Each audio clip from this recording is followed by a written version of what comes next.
अस्सलाम वालेकुम and ji good morning मुंहिंजे तमामु व्यूवर्स खे कीअं आहियो, ख़ैरियत सां आहियो, ख़ुशि आहियो, ज़िंदगियूं कीअं आहिनि, छा कुझु थी रहियो आहे, छा कुझु न थी रहियो आहे, कीअं हाल आहे कराची जी ट्रैफ़िक जो, उन्हनि रस्तनि जो जंहिंजा रस्तनि तां असां डेली गुज़रंदा आहियूं ऐं कॾहिं कॾहिं उहे रस्तो अहिड़ो धोखो ॾेई वेंदा आहिनि जो असां एक्चुअली सोचींदा आहियूं त यार मतिलबु छा थी वियो ज़िंदगी में, छा थींदो। इहो ई थींदो कुझु टाइम खां कुझु घड़ियूं बाद में तव्हां सां मुलाक़ात थींदी आई गेस। ही जेके तमामु मुआशराती जेके इशूज़ आहिनि, जेके मुआशराती जेके मसइला आहिनि, उहे तव्हांजी ज़िंदगी में एतिरो ई फ़र्क़ु करे सघनि था। हा, ज़िंदगी तव्हांजी ऐं मुंहिंजी काफ़ी माण्हुनि जो इहो चवणु आहे, काफ़ी ॼाणनि जो इहो चवणु आहे त ज़िंदगी जी हैप्पीनेस, ज़िंदगी जो कंफर्ट तव्हांजे पंहिंजे हथ में हूंदो आहे। पर कॾहिं कॾहिं एक्चुअली उन्हनि ॻाल्हियुनि खां किथे परे थी कॾहिं कॾहिं जॾहिं हक़ीक़त ते नज़रूं वेंदियूं आहिनि, जॾहिं हक़ीक़त जा मंज़र सां इंसानु ॾिसंदो आहे त किथे न किथे, छो त इंसानु आहे, इंसानु किथे न किथे डगमगाइजी वेंदो आहे उन बिलीव खां त वाक़ई ज़िंदगी जी जेका कंफर्ट्स आहिनि या ज़िंदगीअ जेका हैप्पीनेस आहे उहा तव्हांजे हथ में वाक़ई सच बि आहे, या इहे सभु उहे ॻाल्हियूं आहिनि जेके माण्हू आया ऐं ॻाल्हियूं करे हलिया विया। ख़ैर जी, इन्हनि ॻाल्हियुनि जी त ख़बर न आहे, बट येस उहे ॻाल्हियूं जेके रिसर्चिस खां पोइ साम्हूं ईंदियूं आहिनि, जेके सर्वेस खां पोइ साम्हूं ईंदियूं आहिनि, ऑब्वियसली उहे ॻाल्हियूं त किथे न किथे तव्हांखे ख़बर आहे त कंहिं हिकु लेवल ताईं उहे सही ई हूंदियूं आहिनि, उहे सची ईंदियूं आहिनि। तव्हां ई मां जॾहिं बि हिकु मॉर्निंग जी जेका शुरूआति थींदी आहे असांजी सुबुह उथण जी, चाहे कंहिं बि टाइम ते थींदी हुजे, कंहिंजी सुबुह 6 बजे थींदी आहे, कंहिंजी 5 बजे थींदी आहे, कंहिंजी 7 बजे थींदी आहे, कंहिंजी 11-12 बजे बि थींदी आहे, को मसइलो कोन्हे, पर जंहिंजी बि सुबुह जेॾी महिल बि थींदी आहे, छा तव्हां नोट कयो आहे त सभिनी खां पहिरियों कमु, द वेरी फर्स्ट कमु असां छा कंदा आहियूं? हिते द मोमेंट असांजूं अखियूं खुलंदियूं आहियूं, असां निंड मां असां उथंदा आहियूं, अॼुकल्ह जो जेको ट्रेंड आहे असां फ़ौरन फ़ोन हथ में खणंदा आहियूं। असां फ़ोन हथ में खणी बिकॉज़ ऑफ डिफरेंट रीज़न्स, शायदि अलार्म वॼंदो हूंदो, शायदि कंहिंजी कॉल ईंदी हूंदी, या पोइ हूअं ई साम्हूं घड़ी लॻल हूंदी पर असांखे टाइम जेको आहे उहो फ़ोन ते ई ॾिसणो हूंदो आहे, या पोइ असांखे इहो हूंदो आहे त यार को कंहिंजो मैसेज त न अची वियो, कंहिंजी कॉल त न अची वई, कंहिं न कंहिं रीज़न जे करे असांजो हथु सभिनी खां पहिरीं उन्हनि मोबाइल फ़ोन्स ते ई वेंदो आहे। छा तव्हांखे इहा ख़बर आहे त इहो फ़ोन खणणु, चाहे तव्हां अलार्म न पिया खणो, आई एम रिपीटिंग अगेन, चाहे तव्हां अलार्म न पिया खणो या तव्हां टाइम ॾिसण लाइ पिया खणो, तव्हांजो इहो फ़ोन खणणु तव्हांजे ब्रेन जे लाइ केतिरो नुक़सानदेह थी सघे थो। जॾहिं इंसानु, साइंस इहो चयो अथई, जॾहिं इंसानु निंड मां उथंदो आहे त तव्हांजे ज़हन जा, तव्हांजे ब्रेन जा डिफरेंट लेवल्स हूंदा आहिनि, जंहिंखां गुज़रण खां पोइ तव्हांजो जेको ब्रेन आहे उहो अवेकनेस वारे हिकु फील्ड में अची वेंदो आहे, उनखे वाक़ई में लॻंदो आहे त हा सुबुह थी वई आहे। पर जॾहिं तव्हां फ़ोन खणंदा आहियो त उहो जेका अवेकनेस वारी जेका फील आहे उहा ब्रेन ते फ़ौरन ई जंप करे वेंदी आहे। मतिलबु द मोमेंट अञा ब्रेन सोची रहियो हूंदो आहे त अच्छा ठीकु आहे, आहिस्ते आहिस्ते निंड खुले पई, आहिस्ते आहिस्ते मां उथां पियो, एंड देन हिकु रूटीन हूंदी आहे, तव्हां उथंदा आहियो, तव्हां फ्रेशन अप थींदा आहियो, आहिस्ता आहिस्ता हिकु अधु कलाक जो टाइम चयो वञे थो, जंहिंखां पोइ तव्हांजो जेको ब्रेन आहे उहो फुली जेको आहे उहो फंक्शन थींदो आहे, फुली जेको आहे तव्हांजो ब्रेन अवेक हूंदो आहे।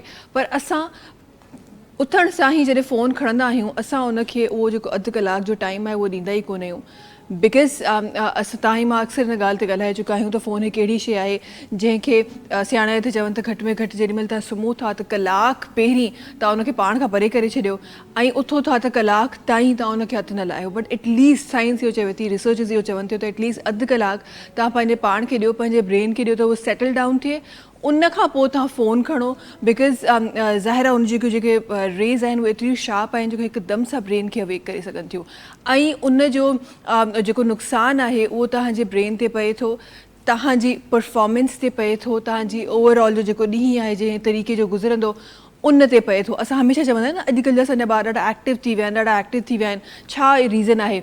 उनजो वन ऑफ द रीज़न इहो बि आहे त असां एतिरो गैजेट्स यूज़ करे रहिया आहियूं, एतिरा गैजेट्स यूज़ करे रहिया आहियूं जो 24 कलाक असांजो ब्रेन के हिकु जॻह जीअं असां मशीन हूंदी आहे हिकु तेज़ तेज़ हली रही हूंदी आहे, त असांजो ब्रेन बि ईअं ई तेज़ तेज़ हले थो, जेतिरी असांजी कैपेसिटी आहे उन खां कई गुना वधीक हले थो, ऐं इन रिज़ल्ट असांखे खोड़ सारा इशूज़ न सिर्फ़ु ब्रेन में डिफरेंट शयुनि में असांखे नज़र ईंदा आहिनि, जेके तमामु तव्हांजी हेल्थ जा जेके इशूज़ हूंदा आहिनि उन जो बि इहो ई कारण साबित कयो वियो आहे। सो जी हाणे मुंहिंजी बि शायदि तव्हां सभिनी माण्हुनि मां मां बि उन्हनि माण्हुनि में आहियां जंहिंजी आदत आहे त अलार्म वॼंदो आहे त सभिनी खां पहिरीं फ़ोन खणी अलार्म इंसानु बंदि कंदो आहे ऐं नज़र फ़ोन ते वेंदी आहे। कोशिशि कंदासीं त उहो जेको पुराणे ज़माने में अलार्म जेके वॼंदा आहिनि एतिरा वॾा वॾा जेके घड़ियूं हूंदियूं हुयूं बराबरि में, कोशिशि कयो त पंहिंजे घरनि में उन्हनि जी आदत जेका आहे उहा प्रैक्टिस जेका आहे उहा कॉमन कयो ताकी तव्हांजी जेका ज़िंदगी आहे उहा हेल्दी ऐं सुठी गुज़री सघे। प्रोग्राम जी तरफ़ अचूं त हाशिम भाई सां ॻाल्हायूं। अस्सलाम वालेकुम हाशिम भाई, छा हाल आहे? ठीकु आहियो? ख़ुशि आहियो? अल्हम्दुलिल्लाह। तबियत ठीकु आहे हाशिम भाई? ज़बरदस्त। कहिड़ी कुंडनि मां रास्ता तव्हां ॻोल्हिया जो ट्रैफिक में न फाथा आहियो, इहो ॿुधायो मूंखे। बस वो पाण खे सम्झाए वरितो आहे त ईअं ई रहणो आहे। हा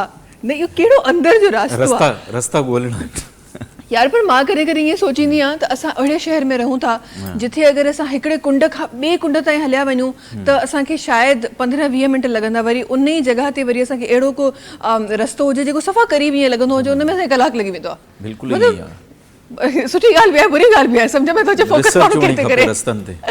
हा, इहो सोचण जी ॻाल्हि मां कॾहिं कॾहिं सोचींदी आहियां त माण्हू ख़ुशि थिए कि माण्हू अफ़सोस करे त यार मतिलबु छा आहे, मतिलबु ख़ुशि बि थियणु खपे त यार एॾे शहर में तव्हां रहो था 15 मिंटनि में तव्हां ख़बर न आहे केतिरो परे था हलिया वञो। सो तव्हां सोचो तव्हां कहिड़े रस्तनि था, जेके उन्हनि रस्तनि था वञनि त उहे ख़ुशि थियनि, असां बि कुझु अर्सो पहिरीं ख़ुशी थींदासीं। सजेशन आहे कराची जे सभु रस्तनि खे यूज़ करणु खपे ताकी मुश्किल वक़्त में ख़बर हुजे हा न कि अंदरि जा रस्ता यार इहे ॻोल्हणा असांखे बि ॻोल्हणा पवंदा, ऑल्टरनेटिव रस्ता एक्चुअली इंसान खे ख़बर हुजनि, पर जेके माण्हू मैप ते हलंदा आहिनि उहे केॾांहुं वञनि? उन्हनि जो को हल कोन्हे। मैप त जेको आहे सिर्फ़ु गैजेट्स आहे, ॿुधाए थो मथां हेठि को ब्लॉकेज हुजे अंदरूनी रस्ता। अच्छा, कॾहिं कॾहिं यूटर्न बिल्कुलु क़रीब हूंदो आहे पर तव्हांखे मैप कोन ॿुधाईंदो आहे, ख़बर अथव? इहो एक्चुअली इहो सही ॻाल्हि आहे। जेके माण्हू बिल्कुलु ब्लाइंडली ट्रस्ट कंदा आहिनि मैप ते, तव्हांखे थोरो सो पंहिंजो ज़हन इस्तेमालु करणु खपे। कॾहिं कॾहिं यूटर्न बिल्कुलु हेठां हूंदो आहे, ब्रिज जे मैप चवंदो आहे त अॻियां खां को 2-3 किलोमीटर फिरी अचो पोइ तव्हांखे यूटर्न मिलंदो। ख़ैर कंहिं बहस में असां लॻी वियासीं, सुबुह सुबुह जो ट्रैफिक ॾिसण खां पोइ न अहिड़ी बहस माण्हू कंदो आहे। ख़ैर जी, असां सां गॾु महिमान तशरीफ़ फरमा आहिनि, महिमान जी तरफ़ वञणु चाहियां थी ऐं जनाब जे तारुफ़ खां पहिरीं हिकु शइ जेका मां चवणु चाहियां थी, असां वटि उहे तमामु माण्हू जेके असांजी यूथ खे मोटिवेट कंदा आहिनि, जेके असांजी यूथ जे लाइ हिकु एग्ज़ैम्पल ठही ईंदा आहिनि, उहे माण्हू ॾाढी मुश्किल सां पंहिंजी हिकु जॻह ठाहींदा आहिनि ऐं उहे फर्स्ट माण्हू हूंदा आहिनि जेके पंहिंजी जॻह ठाहींदा आहिनि। उन्हनि खां पोइ हिकु वॾो नंबर हूंदो आहे, हिकु पूरी लिस्ट हूंदी आहे जेका ठहंदी वेंदी आहे उन्हनि खे ॾिसी। त जनाब उन्हनि माण्हुनि मां आहिनि जिन पंहिंजो हिकु रस्तो ठाहियो आहे, जंहिं रस्ते ते हाणे काफ़ी सारा माण्हू हली रहिया आहिनि। पाण हिकु यूथ आइकॉन आहिनि,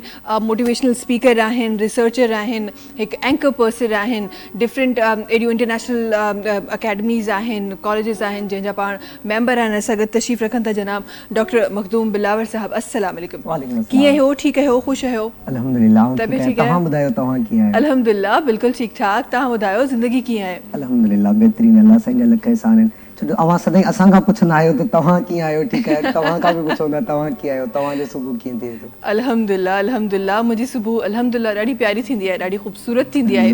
ऐं जेके बि सुबुह में शयूं हूंदियूं आहिनि, अॼु छो त ट्रैफिक में असां फासी आयासीं, बट आई गेस इहे बि ज़िंदगी जी ख़ूबसूरती आहे। न हुजे ट्रैफिक त बाक़ी जेके ॾींहं असां आराम सां ईंदा आहियूं उन्हनि जी वैल्यू कीअं ख़बर पए? हा, बहरहाल सिंध धरती जे जेके माण्हू आहिनि उन्हनि जी सुबुह धरती जे मॉर्निंग शो सां ई थींदी आहे। अवां सलामत हुजो, आई टीम सलामत हुजे, बाक़ी सभु शयूं ज़िंदगी जो हिसो आहिनि, हलंदी रहनि। Thank you so much. Allah Sain सभिनी खे सलामत रखे, न सिर्फ़ु असांखे बल्कि जेके ॾिसनि पिया उन्हनि तमामु माण्हुनि खे बि सलामत रखे। उहे न ॾिसंदा त पोइ असां केॾांहुं वेंदासीं? अच्छा जी, हिकु ॿी पर्सनैलिटी असां सां गॾु जल्दी सां उन्हनि जी तरफ़ बि वञणु चाहियां थी। अच्छा, असां वटि टेक्नोलॉजी जेका आहे उहा जीअं हिकु टेक्नोलॉजी जेको हिकु ज़रो हो जंहिंजे असां सुबुह ॻाल्हि कई, उन सां गॾोगॾु खोड़ सारियूं अहिड़ियूं शयूं आहिनि जॾहिं तव्हां इन स्पेसिफिकली जॾहिं तव्हां सॉफ्टवेयर जी तरफ़ वञो था त खोड़ सारियूं अहिड़ियूं शयूं आहिनि, खोड़ सारियुनि जॻहियुनि ते असांजे घरनि में न सिर्फ़ु औरतूं, असांजा मर्द, असांजा ॿार बि बल्कि डिफरेंट जॻहियुनि ते फ़ाइदो वठी रहिया आहिनि। उन टेक्नोलॉजी जी हिकु कंपनी जी जेका फाउंडर आहे उहा असां सां गॾु तशरीफ़ फरमा आहे, जेका ॾाढो ज़बरदस्त तरीक़े सां पंहिंजो बिज़नेस बि हलाए रहियूं आहिनि, माण्हुनि जे बिज़नेस खे बि सपोर्ट करे रहियूं आहिनि, माण्हुनि खे हेल्प आउट बि करे रहियूं आहिनि। गॾोगॾु जी रोटरी क्लब सां बि मोहतरमा जो तालुक़ु आहे ऐं ॾाढो हिकु सुठे नमूने हिकु जेके सोशल सर्विसिस आहिनि ऐं सोशल साइट्स ते जेके सर्विसिस आहिनि, सॉफ्टवेयर सर्विसिस आहिनि, उहे माण्हुनि खे ॾेई रहियूं आहिनि। असां गॾु तशरीफ़ रखनि थियूं नुमैरा मंज़ूर साहिबा आहिनि जेके असां गॾु तशरीफ़ रखनि थियूं। अस्सलाम वालेकुम। वालेकुम कीअं हो? ठीक है हो? खुश है हो? अल्हम्दुलिल्लाह मैं ठीक हूँ और मुझे सिंधी नहीं आती है। हम सिखा दें, कोई मसला नहीं है। जिंदगी है नुमैरा साहब, जिंदगी है मैं समझ सकती हूँ, बट बोलने में इतना ही चाहिए होता है हमें, बस कोई हमें समझ ले। बिल्कुल बिल्कुल। हम तो जुबानों पे लोग तो मतलब अगर हिजे करके भी बता दें कभी कभार लोग फिर भी नहीं आपको समझते। हम तो जुबानों में कहाँ अटके हुए, हम कहाँ अटक गए जुबानों में। नहीं, सिंधी ज़बान सिर्फ ज़बान नहीं, सिंधी जो सिंध की जो सकाफ़त है और सिंध के जो लोग हैं उनके इखलाक और उनके किरदार इतने मीठे होते हैं कि उनसे भी लोग जो हैं उनको समझ लेते हैं। बिल्कुल बिल्कुल बिल्कुल, क्या ही बात की, क्या ज़बरदस्त बात की। अच्छा, ये जो जब आप शहरों में जाते हैं कहीं कहीं वो जो कल्चर जो बड़ा मिठास वाला कल्चर है वो कहीं कहीं मध्यम सा नज़र आता है, लेकिन द मोमेंट आप उन जगहों पे जाते हैं, सिंध के बहुत ही खूबसूरत गाँव देहातों में आप जाते हैं, वहाँ आज भी वो फील आती है। आप बिल्कुल जी, आप सिर्फ उन गाँव में नहीं, सिर्फ उस वहाँ के रोड से ही गुजरें तो आपको वो बहुत प्यारे प्यारे लोग आपको नज़र आएंगे जो हमेशा आपको हेल्प आउट करना चाहते हैं। बिल्कुल ऐसे ही है। मैं आपको यहाँ एक बात का जिक्र करूँगी जी प्लीज़। हमारे यहाँ बड़ा एक जहनों में ये है कि जी आप इंटीरियर सिंध में या हमारे जो पाकिस्तान के मुख्तलिफ इलाके हैं उसका जिक्र करते हैं लोग। मैं नेफ्टेक की एक्रेडिटेशन असेसर हूँ, तो मेरा जो है वो बहुत गांव देहातों वाले इलाकों में भी जाना होता है। और जो खुलूस और मोहब्बत मैं देखती हूँ वहाँ, इवन लाड़काना का एक किस्सा मैं आपको बताऊँ। मैं लाड़काना बाज़ार में थी और वहाँ लिमका की शॉप थी और वहाँ लिमका बहुत डिफरेंट सारे थे, तो मैंने अपने हस्बैंड से कहा हम इसको यूज़ पीते हैं, तो हमारी क्योंकि हम उर्दू में बात कर रहे थे और ही ऑफर्ड अस वॉलंटियरली जी कि ये कॉम्प्लीमेंट्री आप लें, आप कराची से आए हो। तो मैंने कहा आप हमें इधर पिला रहे हो लेकिन हमसे वहाँ उम्मीद ना करना। तो ये मोहब्बत है, बहुत मोहब्बत है जो सिंध में मिलती है, सिंध में मिलती है, सही बात है। और सिंध की तो चाही गाल के कई वने न सिर्फ ज़ुबानूं बल्कि मोहब्बतूं ऐं कल्चर ऐं पोइ कल्चर जा रंग खोड़ सारियूं शयूं आहिनि जेके असांखे सिंध में मिलनि थियूं, ॾाढी ख़ूबसूरती सां मिलनि थियूं। ऐं उन्हनि तमामु शयुनि जे लाइ जॾहिं तव्हां रिगार्ड करण ते ईंदा आहियो, जॾहिं तव्हां लफ़्ज़ चवण ते ईंदा आहियो, तव्हांखे उहे तमामु एक्सपीरियंसिस यादि ईंदा आहिनि जेके तव्हांखे तमामु उन्हनि एक्सपीरियंसिस खे तव्हां यादि कंदा आहियो जेके तव्हांखे मिलिया हूंदा आहिनि। जल्दी सां हिकु ब्रेक जी तरफ़ वञूं था, वापसि अची कल्चर जो हिकु हिसो जेको म्यूज़िक आहे उनखे बि शामिलु करिणो आहे ऐं ॿियनि शयुनि खे बि शामिलु करिणो आहे। असां सां गॾु तव्हांखे रहणो आहे बिकॉज़ अॼु अॼोकी ॻाल्हि थियण वारी आहे। असां सां गॾु रहिजो।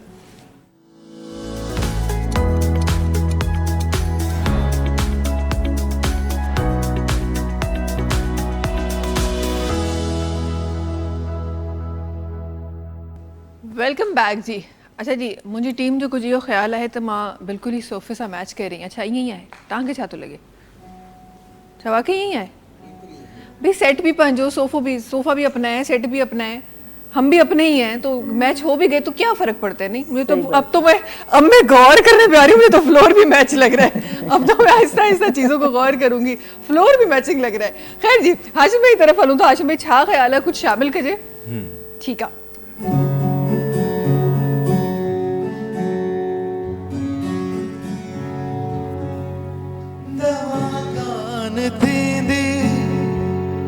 मुझे दर्द जे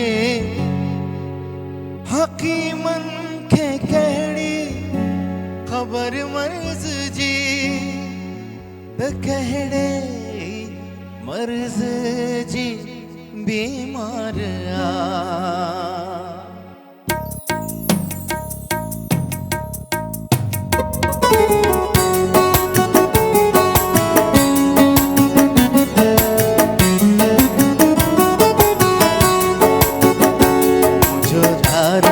दवा तुझो दीदार आ, मुझो दारू दवा तुझो दीदार आ, दिखारण तबीबन खे बेकार आ,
तुंहिंजो दीदार आ ॾेखारण तबीबन खे बेकार आ ॾेखारण तबीबन खे बेकार आ मुंहिंजो दारू दवा तुंहिंजो दीदार आ मुंहिंजो दारू दवा तुंहिंजो दीदार आ मुंहिंजो दारू दवा तुंहिंजो दीदार ही मर्ज़ त उहो आहे जंहिंजे लाइ को तबीब ठहियो कोन्हे अञा ताईं, छा था करे सघूं। पर कुझु मर्ज़ अहिड़ा आहिनि जंहिंजे लाइ तबीब अञा बि बाक़ी आहिनि ऐं उन्हनि मर्ज़नि ते असांखे गौर फ़िक्र हिन वक़्तु करिणो आहे। हिन मर्ज़ ते ॿिए कंहिं ॾींहं असां ॻाल्हाईंदासीं, पर कुझु मर्ज़ जेके तव्हांजे मुंहिंजे सराउंडिंग में किथे हली रहिया आहिनि, जंहिंमें जंहिंखे असां कॾहिं चिंगी पॉक्स जो नालो ॾींदा आहियूं, कॾहिं असांखे कोविड जो नालो अची वेंदो आहे, कॾहिं असांखे ॿिया नाला अची वेंदा आहिनि। अॼुकल्ह जेको ॾाढो मंकी पॉक्स जो बि नालो आयो, अॼुकल्ह के वायरल डिज़ीज़िस बि हाणे वायरल थियण लॻियूं आहिनि न। अच्छा, डिज़ीज़िस माण्हू त थिया ई थिया पिया, डिज़ीज़िस बि वायरल आहिनि। त चिकन गुनिया आई गेस इहो हिकु प्रोनाउंस थी थो कयो थो वञे, हिनखे ही छा आहे, हिन जे बारे में थोरो सो मां पंहिंजे नाज़रीन ताईं नॉलेज पहुचाइणु चाहींदमि। ऑल्दो त ही काफ़ी सालनि खां न सिर्फ़ु पाकिस्तान में डिफरेंट कंट्रीज़ में अटैक करे रहियो आहे माण्हुनि खे ऐं माण्हुनि खे इफेक्ट करे रहियो आहे, जंहिंजा सिम्टम्स तव्हां ई मां काफ़ी हद ताईं सम्झूं बि था। पर एक्चुअली अॼु जीअं जीअं साल चेंज थींदो आहे, ईअं ईअं वेरिएंट्स चेंज थींदा आहिनि बीमारियुनि जा, बीमारियूं ओतिरियूं स्ट्रॉन्ग थींदियूं आहिनि या इंसानु स्ट्रॉन्ग थींदो आहे। थोरो सो मां ॼाणणु चाहियां थी तव्हां खां, मखदूम साहिबु तव्हां जी तरफ़ अचणु चाहींदमि, थोरो सो इन चिकन गुनिया जे बारे में मां चाहियां थी त अवेयरनेस असां पंहिंजे नाज़रीन खे। अच्छा, सभ खां पहिरियों त मैं wish thank you so much तव्हांजी महिरबानी, धरती टीवी जी मॉर्निंग शो जी टीम जी महिरबानी, ख़ासि तौर ते साईं गुलज़ार साहिबु आहे, साईं एन डी शर्मा साहिबु आहिनि, उहे त घटि में घटि आउं सम्झां थो तव्हां दिलि में दर्द रखो था, माण्हुनि जी तकलीफ़ जो अहसासु रखो था। ऐं अॼुकल्ह जी जदीद दौर जी तक़ाज़ाऊं आहिनि त असीं मीडिया ते वेही करे हज़ारे लखे माण्हुनि खे गाइड करे सघूं। त ॾाढो हिकिड़ो इम्पॉर्टेंट जेको आहे उहो ई OPD में एमरजेंसी में असीं लातादाद केसिस ॾिसूं था जंहिंजी का गड़प बि कोन्हे। आसान लफ़्ज़नि में, आम माण्हू जे लफ़्ज़नि में जेकॾहिं चिकन गुनिया खे आउं सम्झाइणु चाहियां त हिकु अहिड़ी बीमारी जेका मॉस्किटो बाइट यानी मच्छर जे चक पाइण सां थिए थी, ऐं उहो इन इन्फेक्शन थियण खां पोइ इंसान खे हाई ग्रेड फीवर, तेज़ बुखार थिए थो, जेको तक़रीबन 100 खां 104 डिग्री फ़ारेनहाइट जे विच में हूंदो। गॾोगॾु उनखे जिस्म जा जेके जोड़ आहिनि, जंहिंखे जॉइंट्स पाण चऊं था, जीअं गोॾनि जा जोड़ आहिनि, पेरनि जा जोड़ आहिनि, आङुरियुनि जा जोड़ आहिनि, ॿाहुनि जा जोड़ आहिनि, उनमें उनखे शदीद क़िस्म जो सूर महसूसु थींदो। त जेको लफ़्ज़ गोनिया आहे न, उन लफ़्ज़ जो मतिलबु हूंदो आहे बेंडिंग, यानी जो झुकण ऐं मुड़ण वारी जेको कॉन्सेप्ट हूंदो आहे, उनमें अचे थो त असांजो पंचिंग पॉइंट बि इहो हूंदो आहे डायग्नोसिस जो। जेकॾहिं पेशेंट अचे थो हाई ग्रेड फीवर आहे उनखे ऐं उनखे जॉइंट्स में सूर आहे त असां उनमें जेको आहे कंदा आहियूं त हिनखे चिकन गुनिया थी सघे थो। हाणे गॾोगॾु आहे सिवियरिटी ऑफ डिज़ीज़, इहो त चयो नॉर्मल हिकिड़ो थी वियो, पर हाणे उनखे घणो अरसो गुज़री वियो, जीअं 3-4 ॾींहं ताईं 5 ॾींहंनि ताईं पेशेंट असां वटि न अची सघियो, त उनखे उहा ट्रीटमेंट प्रॉपर न थी सघी, त उनखे उहा सिवियर ऑफ डिज़ीज़ यानी उनजी जेका शिदत आहे बीमारी जी उहा वधंदी वेंदी। जीअं बीमारी जी शिदत वधंदी वेंदी त जेके गोॾनि जा जॉइंट आहिनि उते असांखे स्वेलिंग यानी सोज महसूसु थींदी। उन खां पोइ असीं मेडिकल जी ॿोली में चवंदा आहियूं मैक्यूलो पेपुलर रेशेस, यानी ॻाढ़े मुंहं सां दाणा स्किन ते उहे बि अचणु शुरू थी वेंदा। उन खां अलावा जेके मसल्स आहिनि, मास आहिनि, जीअं पिनियूं आहिनि, बाइसेप्स ट्राइसेप्स मसल्स हूंदा आहिनि, उते शदीद क़िस्म जो सूर महसूसु थींदो। उन खां अलावा हिन जी अलामत इहा आहे त पूरे जिस्म में बि सूर रहंदो। आम बुखार में जीअं मथे में सूर रहणु, उल्टी ओकारा जंहिंखे असां नोज़िया वोमिटिंग चवंदा आहियूं, इहे सभु उहे अलामतूं आहिनि जेकॾहिं अगरि कंहिं बि माण्हू खे मां सम्झां थो त अॼुकल्ह जे ॾींहंनि में थियनि थियूं त फौरन ई अव्हांखे पाण खे थियनि थियूं या अव्हां जे कंहिं रिश्तेदार खे थियनि थियूं त फौरन ई अव्हां डॉक्टर सां रुजू कयो, पाण डॉक्टर थियण जी कोशिशि न कयो, छो जो इहा उहा आहे जेका वायरस जल्दी फैलिजे थो ऐं घणनि माण्हुनि में अॼुकल्ह थिए थो। हुनजी प्रॉपर ट्रीटमेंट ऐं वक़्त सां ट्रीटमेंट हुजणु ॾाढी ज़रूरी आहे। ख़ासि तौर ते उहे माण्हू जंहिंखे दिलि जी बीमारी आहे उन्हनि में हीउ वायरस जल्दी फैलिजे थो, डायबिटीज़ जंहिंखे आहे, शुगर जी बीमारी जंहिंखे चवंदा आहियूं, उन्हनि में बि जल्दी थिए थो। उन खां पोइ प्रेगनेंसी जे दौरान जेकॾहिं कंहिंखे अगरि थिए थो त उन में बि इहो जल्दी वायरस फैलिजे थो, त असांखे हिनखे एॾो लाइट न वठी अचणु खपे। आशिम भाई ॾाढी सुठी ॻाल्हि कई त कुझु अहिड़ा वाक़ई में दर्द हूंदा आहिनि जंहिंजे तकलीफ़ जी ज़रूरत न आहे हूंदी, पर चिकन गुनिया उहो मर्ज़ जंहिंजो असां वटि इलाज सही। अच्छा, ही जिथे असां तमामु उन्हनि पेन्स जी तव्हां ॻाल्हि करे रहिया हो, जॉइंट पेन जी ॻाल्हि करे रहिया हो या एक्नी जी ॻाल्हि करे रहिया हो, असां वटि हिकु नॉर्मली हिकु ज़िंदगी जो हिकु साइकिल हूंदो आहे त असां वटि कुझु माण्हू अहिड़ा हूंदा आहिनि जेके घणी महिनत मशक़त कंदा आहिनि। ऐं ज़ाहिर असां जॾहिं मॉस्किटो बाइट जी ॻाल्हि कयूं था त असांजे फोकस में उहो एरिया घणो ईंदो जेको वधीक ओपन एक्सपोजर में, जेको ओपन एनवायरमेंट, गंदगी वारे एनवायरमेंट में असांखे उहो मिले, त उहे माण्हू महिनत मुशक़त मशक्क़त भी घणा कंदा आहिनि त उहे नॉर्मली ही असांजो स्पेसिफिकली ख़वातीन इन साइकिल खां गुज़रंदियूं आहिनि त उन्हनि खे जॉइंट्स में पेन बि रहंदो आहे, उन्हनि खे बैक में पेन बि रहंदो आहे, उहे हूअं ई तकलीफ़ में रहंदियूं आहिनि। अच्छा, उहा बीमारी उनखे असीं वरी जेके वुमेन सां रिलेटेड आहिनि न, उनखे असीं हिकिड़ी खे ऑस्टियोआर्थराइटिस चवंदा आहियूं, हिकिड़ी खे वरी जंहिंजो असल में उन्हनि जो नालो ई आहे ऑस्टियो चइबो आहे बोन खे, अर्थराइटिस चइबो आहे जॉइंट्स खे, यानी जेके हॾियुनि जॉइंट्स वारे हूंदियूं आहिनि उन्हनि में हूंदो आहे। उहे वरी एज रिलेटेड हूंदियूं आहिनि, उनजा वरी कॉज़िस ॿिया हूंदा आहिनि। पर जेकॾहिं उनखे मां ॿुधायो न हाई ग्रेड फीवर आहे ऐं गॾोगॾु उनखे जिस्म जे इन्हनि में सूर थिए थो त फौरन डॉक्टर सां रुजू करे। हाणे जॾहिं उहो पेशेंट डॉक्टर वटि ईंदो न त डॉक्टर रूल आउट कंदो त आया हिनखे चिकनगुनिया आहे, ऑस्टियोआर्थराइटिस आहे, ऑस्टियोप्रोसिस आहे या का हिनखे ॿी बीमारी, छो जो मच्छर जे चकपाइण सां न मलेरिया बि थींदी आहे, मलेरिया सां बि हाई ग्रेड फीवर हूंदो आहे, डेंगी बि हूंदी आहे, डेंगी सां बि हाई ग्रेड फीवर हूंदो आहे। हाणे इहा असां डॉक्टरनि जी ज़िम्मेवारी आहे त ज़िम्मेदारी आहे त जेकॾहिं अचे थो पेशेंट असां वटि त असां हुनखे रूल आउट कयूं ऐं पाण हिन ते तफ़सीली गुफ़्तगू कंदासीं त कीअं पेशेंट खे डायग्नोस कजे, कीअं हुनजो मुआइनो कजे, कहिड़ियूं टेस्टूं आहिनि जेके असांखे कंफर्मेटरी जी तरफ़ वठी वेंदियूं त चिकनगुनिया थिए थी। पंहिंजी हिन ते इंशाल्लाह हिकु डिटेल इंशाल्लाह ज़रूर थोड़ी देर में असां ज़रूर इन्हनि सभिनीनि शयुनि ते ॻाल्हाईंदासीं। पर गॾोगॾु जिथे औरतुनि जी ॻाल्हि थी आहे त मां चाहियां थी थोरो सो उहे तमामु शयूं जेके औरतुनि लाइ असांजूं औरतूं करे रहियूं आहिनि। अक्सर असां हमारे पास एक टर्म यूज़ होता है कि औरत ही औरत की दुश्मन हो जाती है, लेकिन आज भी ऐसी माशरे में औरतें हैं जो औरतों के लिए काम कर रहे हैं। आपकी तरफ ज़रा मैं आना चाहूँगी और नुमैर साहब ज़रा से मैं जानना चाहती हूँ कि ये पहले तो आप अपनी ये जो एक ज़बरदस्त कामयाब तरीके से एक कंपनी का नाम जिसको मैं देना चाहती हूँ कि आप चला रही हैं और बहुत ही खूबसूरत तरीके से चल रही है, न सिर्फ आप बल्कि आपसे जुड़े हुए तमाम लोग इसमें बहुत अच्छा काम कर रहे हैं और डिफरेंट तरीके से लोगों को हेल्प आउट कर रहे हैं। ज़रा से मैं इसके बारे में चाहती हूँ कि हमारे नाज़रीन तक आपके अल्फाजों में आपकी कंपनी के बारे में कुछ अल्फाज पहुँचे। जज़ाकल्लाह।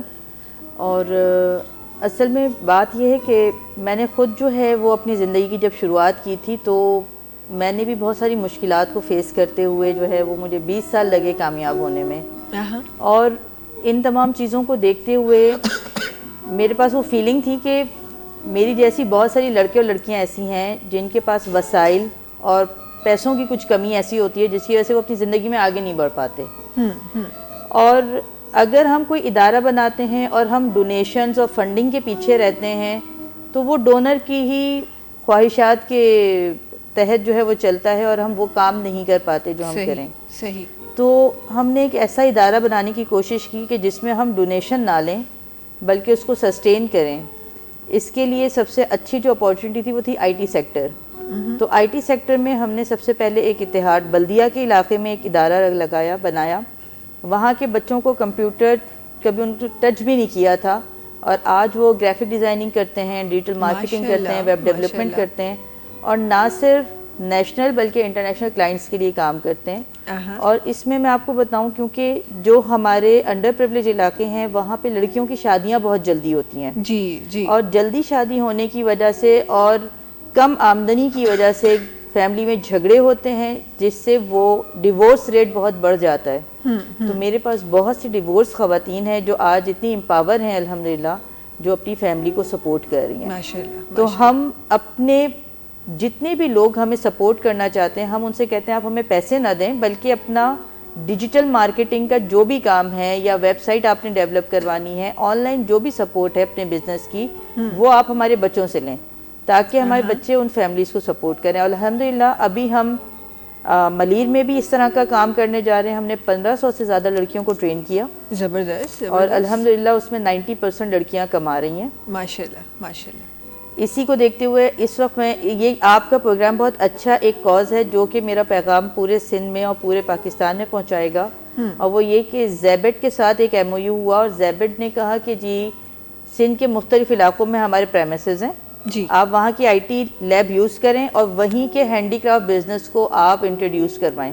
तो वही बच्चे अपने वालिदैन, अपनी वालदा, अपनी बहनों के जो काम हैं उसको हमारे थ्रू अब नेशनल मार्केट में और इंटरनेशनल मार्केट में इंशाल्लाह इंट्रोड्यूस भी करवाएंगे इंशाल्लाह तो इंशाल्लाह। ये छोटा सा एक इंट्रोडक्शन है हमारी कंपनी का और बड़ा खूबसूरत है। और जज़ाकल्लाह। इंट्रोडक्शन कभी कभार बहुत बड़े बड़े हो जाते हैं लेकिन वो खोखले होते हैं। कभी कभार होता है कि 2 लफ्ज़ों में आपका इंट्रोडक्शन होता है लेकिन वो इतने मायने रखता है हमारी ज़िंदगी में कि उसका फिर नेमोल बदल हो नहीं सकता।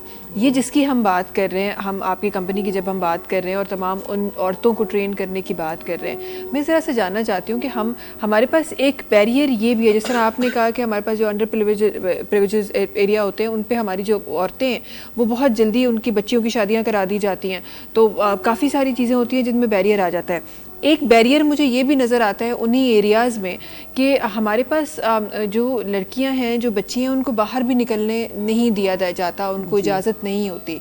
क्या उसको इस आपके प्लान में कुछ ऐसी चीज़ें हैं जहाँ पे हमारी जो बच्चियां हैं वो घर के हुदूद में रहकर आपकी ट्रेनिंग हासिल कर सकें? कोई ऑनलाइन ट्रेनिंग, कोई इस तरह का कोई प्रोग्राम आपकी पाइपलाइन में है? एक्चुअली देखें, ये जो आईटी का सेक्टर हमने चूज़ किया उसकी वजह ये थी कि जिस इलाके में ट्रेनिंग हो उसी इलाके में वो प्रेमिसेस मौजूद हो और वहीं पे आके बच्चियां काम कर सकें। प्लान में है, हम चाहते हैं कि हम ऑनलाइन ट्रेनिंग्स दें, लेकिन यू नो कि हमारे यहाँ जो ये इलेक्ट्रिसिटी और इंटरनेट की जो प्रॉब्लम है और लोगों के इतने वसाइल नहीं है कि वो अपने घर में कोई ऐसा सेटअप करें जिससे उनको इंटरनेट और इलेक्ट्रिसिटी वाला जो उनका प्रॉब्लम है वो सॉल्व हो सके।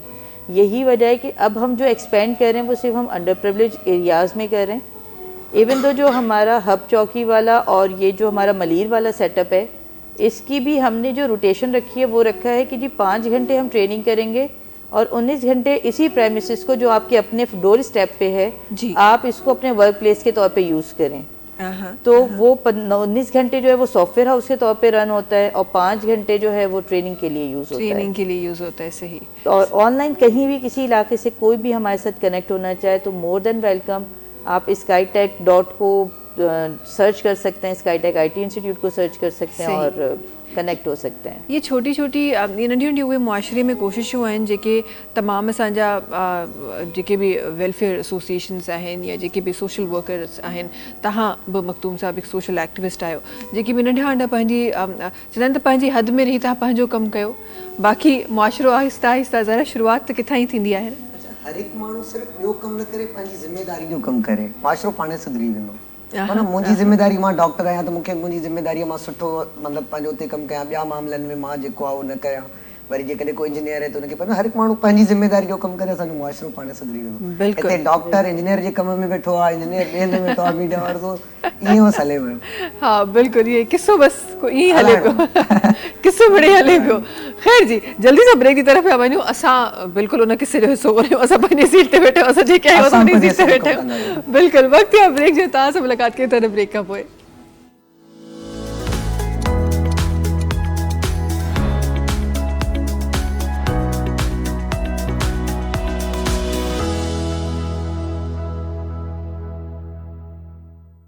जी वेलकम बैक। अच्छा जी, ब्रेक ते वञण खां पहिरीं कुझु अहिड़ियूं ॻाल्हियूं करे रहियासीं जेके तव्हांजी मुंहिंजे सराउंडिंग में ई हली रहियूं आहिनि ऐं जिन जे बारे में अवेयर माण्हुनि खे करण बि ऐं तव्हांखे पाण बि अवेयरनेस वठणु ॾाढो ज़रूरी आहे। बिकॉज़ कुझु शयूं अहिड़ियूं हूंदियूं आहिनि जेके असां उन्हनि माण्हुनि मां आहियूं न, जेसि ताईं पाण सां न थिए तेसि ताईं असां उन शइ ते यकीन कोन कंदा आहियूं या उन शइ खे ॾाढो लाइटर मोड में वठंदा आहियूं। पर कुझु शयूं अहिड़ियूं हूंदियूं आहिनि जिन खे एक्चुअली सही वक़्त ते सही टाइम ते उन्हनि खे कैच कयो वञे, उन्हनि जे बारे में सम्झो वञे ऐं उनजो इलाज शुरू कयो वञे त ई बहितर हूंदो आहे। मखदूम साहब, तव्हांजी तरफ़ अचणु चाहींदमि, ही जंहिंजी असां ॻाल्हि करे रहिया आहियूं, चिकनगुनिया जी असां ॻाल्हि करे रहिया आहियूं, जॾहिं असां डेंगी मलेरिया जी ॻाल्हि कंदा हुआसीं ऐं अॼु बि असां वटि उहे केसिस ऑल्दो मौजूदु बि आहिनि। हींअर रिसेंटली बि काफ़ी सारा केस असांखे मिलिया आहिनि हॉस्पिटल्स में, ऐं उहे जेके आहिनि उहे उन्हनि में डेथ रेशियो बि असां ॾिठो।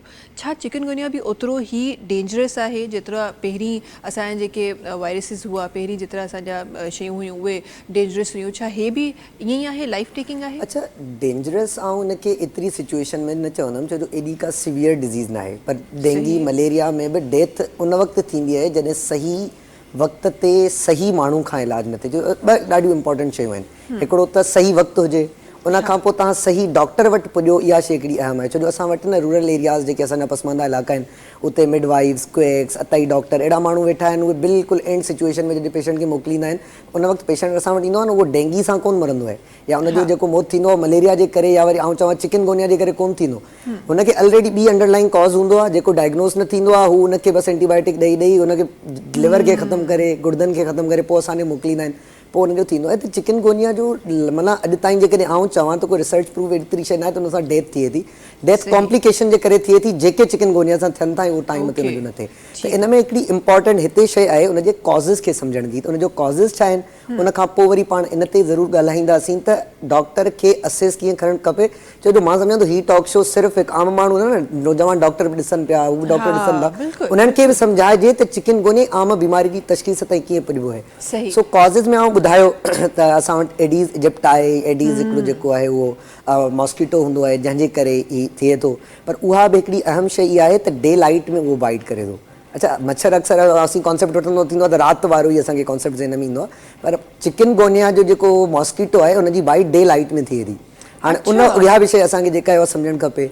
उन खां पोइ वरी ॿियो जेको मामिलो उहो आहे त जेके ऑलरेडी मां ॿुधायो त जेके हार्ट डिज़ीज़ जा पेशेंट आहिनि शुगर जा पेशेंट आहिनि त उन्हनि खे इहा शइ इहा करणु खपे त जिथे जंहिं इलाइक़नि में ही बीमारी आहे ओॾांहुं ट्रेवल न कनि। प्रेगनेंसी वारा ऐं हार्ट डिज़ीज़िस जंहिंखे आहिनि जंहिंखे डायबिटीज़ आहे या के किडनी डिज़ीज़िस आहिनि त उहे उन पासे न वञनि। छो जो उन्हनि खे रिस्क फैक्टर उन्हनि जो वधीक आहे एज़ कम्पेयर टू नॉर्मल। छो जो नॉर्मल में क़ुव्वत मुदाफ़ियत सुठी हूंदी आहे। अलाह सां हिकिड़ी रखी आहे जेका पहिरियां खां ई जिस्म में वञण खां वायरस सां जेका आहे उनखे ख़तमु करे छॾींदी आहे। दवाउनि जी ज़रूरत न आहे पवंदी। पर नॉर्मल माण्हू खे उनखे इहा शइ जेका आहे उहा हुजणु खपे। हाणे अचूं था त हिकु डॉक्टर वटि आउं OPD में वेठो आहियां एमरजेंसी में वेठो आहियां। हाणे मूं वटि पेशेंट अचे थो त असां मेडिकल टर्मिनोलॉजी में चवंदा आहियूं हाउ टू अप्रोच दैट डिज़ीज़। उन बीमारी जी तशख़ीस ताईं पहुचण जा कहिड़ा तरीक़ेकार आहिनि। सही। अच्छा डॉक्टर सां असां वेंदासीं पर छो त असां हींअर आम माण्हू जी ॿ टे ॻाल्हियूं त ॿुधायूं आहिनि त उन में हिकु ॻाल्हि मां ॿी बि शामिलु करणु चाहियां थी मखदूम साहब त असां वटि हिकु शइ जेका ॾाढी कॉमनली हिकु प्रैक्टिस आहे त असांखे अगरि थोरो घणो बुख़ार थींदो आहे असांखे ज़ुकाम थींदो आहे खंघि थींदो आहे पेन डिफरेंट असांखे थी रहिया हूंदा आहिनि त असां घरनि में ई पेन किलर्स खाए ऐं सम्झंदा आहियूं त थी वेंदो। छा ही डिज़ीज़ पंहिंजे हिकु टाइम खां पोइ अगरि इनखे ट्रीट न कयो वञे चाहे पंहिंजो पाण में ई उहा ख़तमु थी वेंदी आहे या इन जे लाइ जीअं असां पहिरीं मलेरिया जे बारे में ॻाल्हाईंदासीं त जेसि ताईं तव्हां डेंगी मलेरिया जी दवाऊं तव्हां एक्ज़ैक्टली उहे दवाऊं नथा वठो तेसि ताईं उहे जर्म तव्हांजी बॉडी खे छॾंदा कोन। त छा ही डिज़ीज़ बि ईअं ई आहे? अच्छा हिन डिज़ीज़ जो जेको इंक्यूबेशन टाइम पीरियड आहे उहो आहे 1 खां 12 ॾींहं। सही। ऐं हिन जी स्पेसिफिक ट्रीटमेंट बि कोन्हे। असां उनजी सिम्पटमेटिक ट्रीटमेंट कंदा आहियूं। पर हिते वरी बि ॻाल्हि इहा अचे थी त आया उनखे वाक़ई में चिकनगोनिया आहे या का ॿी बीमारी आहे इनखे डायग्नोज़ करणु ॾाढो ज़रूरी आहे। उन खां पोइ उनखे जेको आहे न पोइ उनजो इलाजु हूंदो। घर वेठे अगरि मूंखे बुख़ारु अचे थो मां दवाऊं खाई छॾियां थो त अवां हिकु सुठो सुवालु कयो हिन जो आउं आम माण्हुनि ताईं बि ॻाल्हि ॿुधाइणु चाहियां थो तव्हां जेका बि दवा खाईंदा आहियो उनजो कमु छा हूंदो आहे। असांजी बॉडी में 3 शयूं हूंदियूं आहिनि। हिकिड़ा एंज़ाइम्स हूंदा आहिनि हिकिड़ो नर्वस सिस्टम हूंदो आहे ॿियो केमिकल कोऑर्डिनेशन यानी हार्मोनल सिक्रीशन हूंदी आहे या उन्हनि खे वञी एक्टिवेट कंदियूं आहिनि या उन्हनि खे डीएक्टिवेट कंदियूं आहिनि। दवा जो कमु इहो हूंदो आहे। पर हर हिकु दवा लिवर खां उनखे फर्स्ट हेपाटिक पास चवंदा आहियूं उन खां गुज़रंदी आहे। हरू भरू जूं जेके असीं दवाऊं खाईंदा आहियूं ख़ासि तौर ते पेनाडोल आहे असीं जहिड़े जे मरीज़ खे पेनाडोल जेका प्रिस्क्राइब न कंदा आहियूं अता के असीं उन सिचुएशन ते अचूं त आया हिनखे पेनाडोल न ॾिनीसीं हिन जो बुख़ारु न घटियो त उहो मरी वेंदो। उन खां पहिरियां असां जहिड़े जे पेशेंट खे उन्हनि खे नायूं ॾींदा। ॿार हूंदा आहिनि त उन्हनि जा गुर्दा या वरी पोड़ा जेके हूंदा आहिनि उन्हनि जा जेके मामला आहिनि उन्हनि खे असीं ब्रूफिन नायूं ॾींदा छो जो उन्हनि जा वरी किडनी जेके हूंदियूं आहिनि त दवाउनि जो मैकेनिज़म सम्झणु असीं दवा त खाऊं था वक़्ती तौर ते रिलीफ मिले थो पर उहा अंदरि वञण खां पोइ एक्सक्रीशन जेका थींदी आहे या लिवर जे ज़रिए थींदी या गुर्दनि जे ज़रिए थींदी त उहो ॿिन्ही ते वञी इफेक्ट कंदो आहे। त असांखे घर वेठे ओवर दी काउंटर मेडिसिन जेके थियनि थियूं मथे जे सूर लाइ बुख़ार जे उन लाइ उहे न खाइणु खपनि। हथा हिकिड़ो दफ़ो तव्हां खाधी एतिरो थी वियो त तव्हांजो डॉक्टर डिस्टेंस ते आहे परे आहे तव्हां उन ते पुॼंदे पुॼंदे अव्हांखे लेट थिए थी त तव्हां सिम्पटमेटिक ट्रीटमेंट करे सघो था या नॉर्मली कंहिं नर्सिंग वारे खां ते डॉक्टर खां वठी करे तव्हां डॉक्टर ताईं रसाई कयो। पर डॉक्टर वटि वञणु ॾाढो इंपॉर्टेंट हूंदो आहे छो जो न त पोइ अव्हां पंहिंजो पाण खे वरी ॿियनि बीमारियुनि जो शिकार करे छॾींदा आहियो। सही सही। अच्छा हाणे असां डॉक्टर जी ज़रूरु ॻाल्हि ते ईंदासीं त डॉक्टर कीअं सही असेस करे। अच्छा सभ खां पहिरियां का बि डिज़ीज़ आहे इंटरनेशनली उनजो प्रोटोकॉल जेको WHO जे तरफ़ां या वरी इंटरनेशनल मेडिकल गाइडलाइंस आहिनि असां वटि मुख़्तलिफ़ उन्हनि जो प्रोटोकॉल हूंदो आहे त बीमारी जे बारे में प्रॉपर हिस्ट्री यानी उन जे बारे में पूरी मालूमात त पेशेंट मूं वटि आयो आहे इनखे इहो ई मसइलो आहे या इनखे पोयां को ॿियो बि मसइलो आहे जेको मां उनखे जेको आहे ट्रीट करे वठां। पढ़ियल लिखियल डॉक्टर जो कमु आहे। उन में सभ खां पहिरियां एज ॾाढी इंपॉर्टेंट हूंदी आहे। सही छो जो एज रिलेटेड डिज़ीज़िस हूंदियूं आहिनि असांखे एज पुछणु खपे पोइ वरी जेंडर हाणे तव्हां पहिरियां जेका ॻाल्हि कई न जॉइंट्स में सूर थींदो आहे त उन में जेंडर स्पेसिफिक डिज़ीज़ हूंदियूं आहिनि जेके ऑस्टियोआर्थराइटिस ऑस्टियोप्रोसिस जूं बीमारियूं मर्दनि में घटि ॾिसण में ईंदियूं आहिनि औरतुनि में घटि ईंदियूं आहिनि त उहे जेंडर स्पेसिफिक डिज़ीज़िस हूंदियूं आहिनि जेंडर पुछणु खपे ॿियो हिकिड़ी सुठी आहे मां पहिरियां में ॻाल्हि कई जेको मां सम्झो अधु डॉक्टर तव्हां बि थी विया आहियो सो इन में त असां पुछंदा आहियूं बाक़ाइदे असांजे प्रोटोकॉल में शामिल हूंदो आहे त तव्हां किथां रहंदा आहियो तव्हां आया किथां आहियो या किथे रहंदा आहियो त उनजो एड्रेस छो जो रेज़िडेंशियल एरिया उनजो सोशो इकोनॉमिक स्टेटस उहे सभु असांजे लाइ इंपॉर्टेंट हूंदियूं आहिनि डिफरेंशियल डायग्नोसिस ठाहिणा त कहिड़ियूं कहिड़ियूं हुनखे बीमारियूं थी सघंदियूं पोइ असीं पुछंदा आहियूं हींअर तव्हां असां वटि कहिड़ी तकलीफ़ लाइ आहियो हुननि खे मूंखे चवे थो त बुखार आहे मां हुन खां इहा पहिरियां इहो ई साण बुखार में बि सवाल असीं कंदा आहियूं छा बुखार सॼो ॾींहुं हिकु जहिड़ो रहे थो लहे थो चढ़े थो उन बुखार में दवा ते घटि थिए थो नथो थिए बुखार सां गॾु जेको आहे उहो कप कपी जंहिंखे ॾकणु चवंदा आहियूं या सी चवंदा आहियूं रिगर्स एंड चिल्स चवंदा आहियूं असीं हुनखे उहे त कोन्हनि छो जो रिगर चिल्स कंहिं ॿी बीमारी सां हूंदियूं आहिनि ठलो फीवर कंहिं ॿी बीमारी हूंदियूं त इहे प्रॉपर हूंदियूं आहिनि पोइ असां वरी हिस्ट्री ऑफ प्रेज़ेंटिंग कंप्लेन में इहे सभु शयूं कवर कयूं वोमिटिंग जा वरी पर्टिकुलर सवाल हूंदा आहिनि पोइ वरी असां ईंदा आहियूं प्रॉपर एग्ज़ामिनेशन ते हाणे प्रॉपर एग्ज़ामिनेशन ऐं प्रॉपरली हिस्ट्री वठण खां पोइ असां कंसाइज़ थी वेंदा आहियूं अच्छा हिनखे डेंगी बि थी सघे थो हिनखे मलेरिया हुजे थी सघे थो चिकनगुनिया हुजे पोइ उनजी बेसिस ते असीं इन्वेस्टिगेशन कंदा आहियूं जंहिंखे इन्वेस्टिगेशन सां गॾोगॾु डॉक्टर ग़लती छा कंदा आहिनि हेॾां टेस्टूं मोकिलींदा आहिनि टेस्ट जे इंतज़ार में वेठा हूंदा आहिनि त चए न एम्पेरिकल थेरेपी चइबो आहे हुनखे यानी जेके सिम्टम्स अचनि था तव्हां उनजी ट्रीटमेंट ॾियो जे त रिपोर्ट अचे त तव्हां पोइ उनखे कयो पोइ तव्हां उनजी प्रॉपर ट्रीटमेंट जेका हूंदी आहे after investigation in blood reports खां पोइ अचे हाणे पाण ॻाल्हायूं था स्पेसिफिक चिकनगुनिया ते चिकनगुनिया में ॿुधायो त असांखे सभ खां पहिरियां त इहो पुछणु खपे एज कहिड़ी आहे हुनजी छो जो एज में जेके इम्यूनो कम्प्रोमाइज़ हूंदा आहिनि न 40 अबव हूंदा आहिनि उन्हनि में या वरी ॿारनि में घणो इन जो रिस्क फैक्टर घणो आहे हूअं कंहिं बि एज में थी सघे थो पर उन्हनि में घणो आहे रेज़िडेंट एरिया ॾाढो इंपॉर्टेंट आहे मूंखे ख़बर पइजी वेंदी छा हिते आहे हिते मच्छर हूंदो आहे न त हिनखे हीअ बीमारी थी सघे थी हाणे उहो मूंखे कंप्लेन्स ॿुधाईंदो जेको आहे उहो प्रेज़ेंटिंग कंप्लेन में डॉक्टर साहिबु मूंखे बुखार थिए थो बुखार सां गॾु मूंखे जोड़नि में बि मां हुनखां मूंखे न ॿुधाईंदो न मां हुनखां हथ रखी पुछंदुमि अच्छा तव्हांखे हिते गोॾनि में सूरु पवे थो त उहो मूंखे उहा ख़बर पवंदी हा डॉक्टर साहिबु थिए थो पर शदीद क़िस्म जो सूरु आहे कॾहिं खां आहे केतिरे अरसे खां आहे इहा शइ पुछी हाणे इहे सभु शयूं छा कंदियूं मूंखे ॿुधाईंदियूं अच्छा हाणे हिनखे फीवर बि आहे जॉइंट पेन बि आहे त हाणे मां जेको आहे उहो हिनजी हिकिड़ी स्पेसिफिक टेस्ट कंदुमि पर एज़ अ डॉक्टर जॾहिं मां ॾिसां थो त मुंहिंजे गवर्नमेंट हॉस्पिटल सेटअप में आउं कमु कयां थो त उते उहे स्पेसिफिक टेस्टूं आहिनि ई कोन पोइ आउं वरी थोरो डाइवर्जन वठंदो आहियां मां रूल आउट कंदो आहियां छा हिनखे डेंगी त कोन्हे मां डेंगी NS1 कराईंदुमि पोइ वरी मां रूल आउट कंदुमि त हिनखे मलेरिया त कोन्हे मां MPICT कराईंदुमि मां CBC कराईंदुमि जेका असां वटि बेसलाइन आहे उन में मां छा ॾिसंदुमि एज़ अ डॉक्टर ई मूंखे कीअं ख़बर पवंदी त हिनखे चिकनगुनिया आहे या न आहे मां हुनजा WBCs काउंट यानी जेके अछा जुज़ा हूंदा आहिनि रत जा उहे ॾिसंदुमि उन्हनि में बि लिम्फोसाइट्स उहा क्वांटिटी घटि हूंदी माना नॉर्मल खां घटि हूंदी वधियल हूंदी त उहा ॿी थी सघे थी पर घटि हूंदी उन खां पोइ वरी मां ॾिसंदुमि प्लेटिलेट काउंट जेके असांजे रत खे ॼमण में हेल्प कंदा आहिनि क्लॉट करण में हेल्प कंदा आहिनि उहे बि घटि हूंदा यानी इन कंडीशन खे असीं मेडिकल टर्मिनोलॉजी में थ्रोम्बोसाइटोपिनिया ऐं लिम्फोपिनिया चवंदा आहियूं इहे ॿई शयूं मूंखे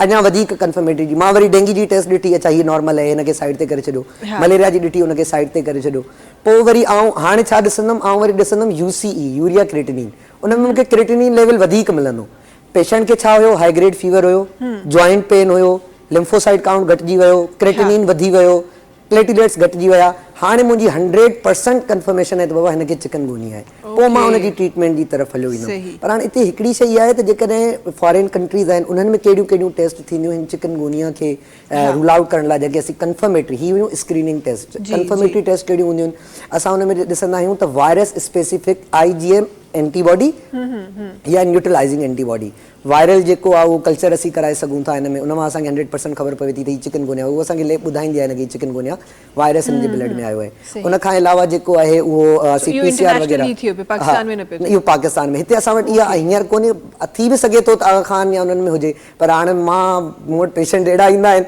तव्हां उन्हनि खे ॿाहिरि नथो मोकिले सघे जॾहिं मूं वटि नॉलेज आहे त मां उनखे उन हिसाब सां रूल आउट करे सघां थो सो मां सम्झां थो त इहे नंढियूं नंढियूं शयूं आहिनि जेके असांखे खपनि सम्झणु खपे न सिर्फ़ु आम माण्हू खे बल्कि डॉक्टर खे बि इहा शइ सम्झ में अचणु खपे त यार चिकनगुनिया जो वायरस आहे न तव्हां घटि में घटि ऑनलाइन वञी करे असां वटि इंटरनेशनल गाइडलाइंस इलाही सारियूं गाइडलाइंस आहिनि उन्हनि में पियूं आहिनि उन्हनि खे घटि में घटि पढ़ो ॻोठ में वेही करे जेकॾहिं तव्हां उन माण्हू खे इहे ई टेस्टूं कराए ईअं ई सम्झी करे उनजो रूल आउट करे उनखे पर्टिकुलर ट्रीटमेंट ईंदो जेका असां थोड़ी देर में डिस्कस कंदासीं त मां सम्झां थो असीं घटि अरसे में घणनि माण्हुनि खे फ़ाइदो पुॼाए सघंदासीं। बिल्कुलु। अच्छा, हीअ त हेसि ताईं असां ॻाल्हायो आहे, पर मां इन खां पोइ उन्हनि तमामु शयुनि ते बि नज़र विझंदमि त अगरि असां वटि जेका हिकु कॉमन प्रैक्टिस आहे त असांखे कुझु बि थी वेंदो आहे त असां ॾाढो फॉर ग्रांटेड वठंदा आहियूं, त असां अगरि फॉर ग्रांटेड इन खे वठूं था त उहो केतिरो डिस्टर्बिंग आहे तव्हांजी ज़िंदगी जे लाइ, तव्हांजी ज़िंदगी जा जेके डेली जा रूटीन जा कम आहिनि उन्हनि जे लाइ केतिरो डिस्टर्बिंग आहे, इन जे बारे में बि ॻाल्हाईंदासीं।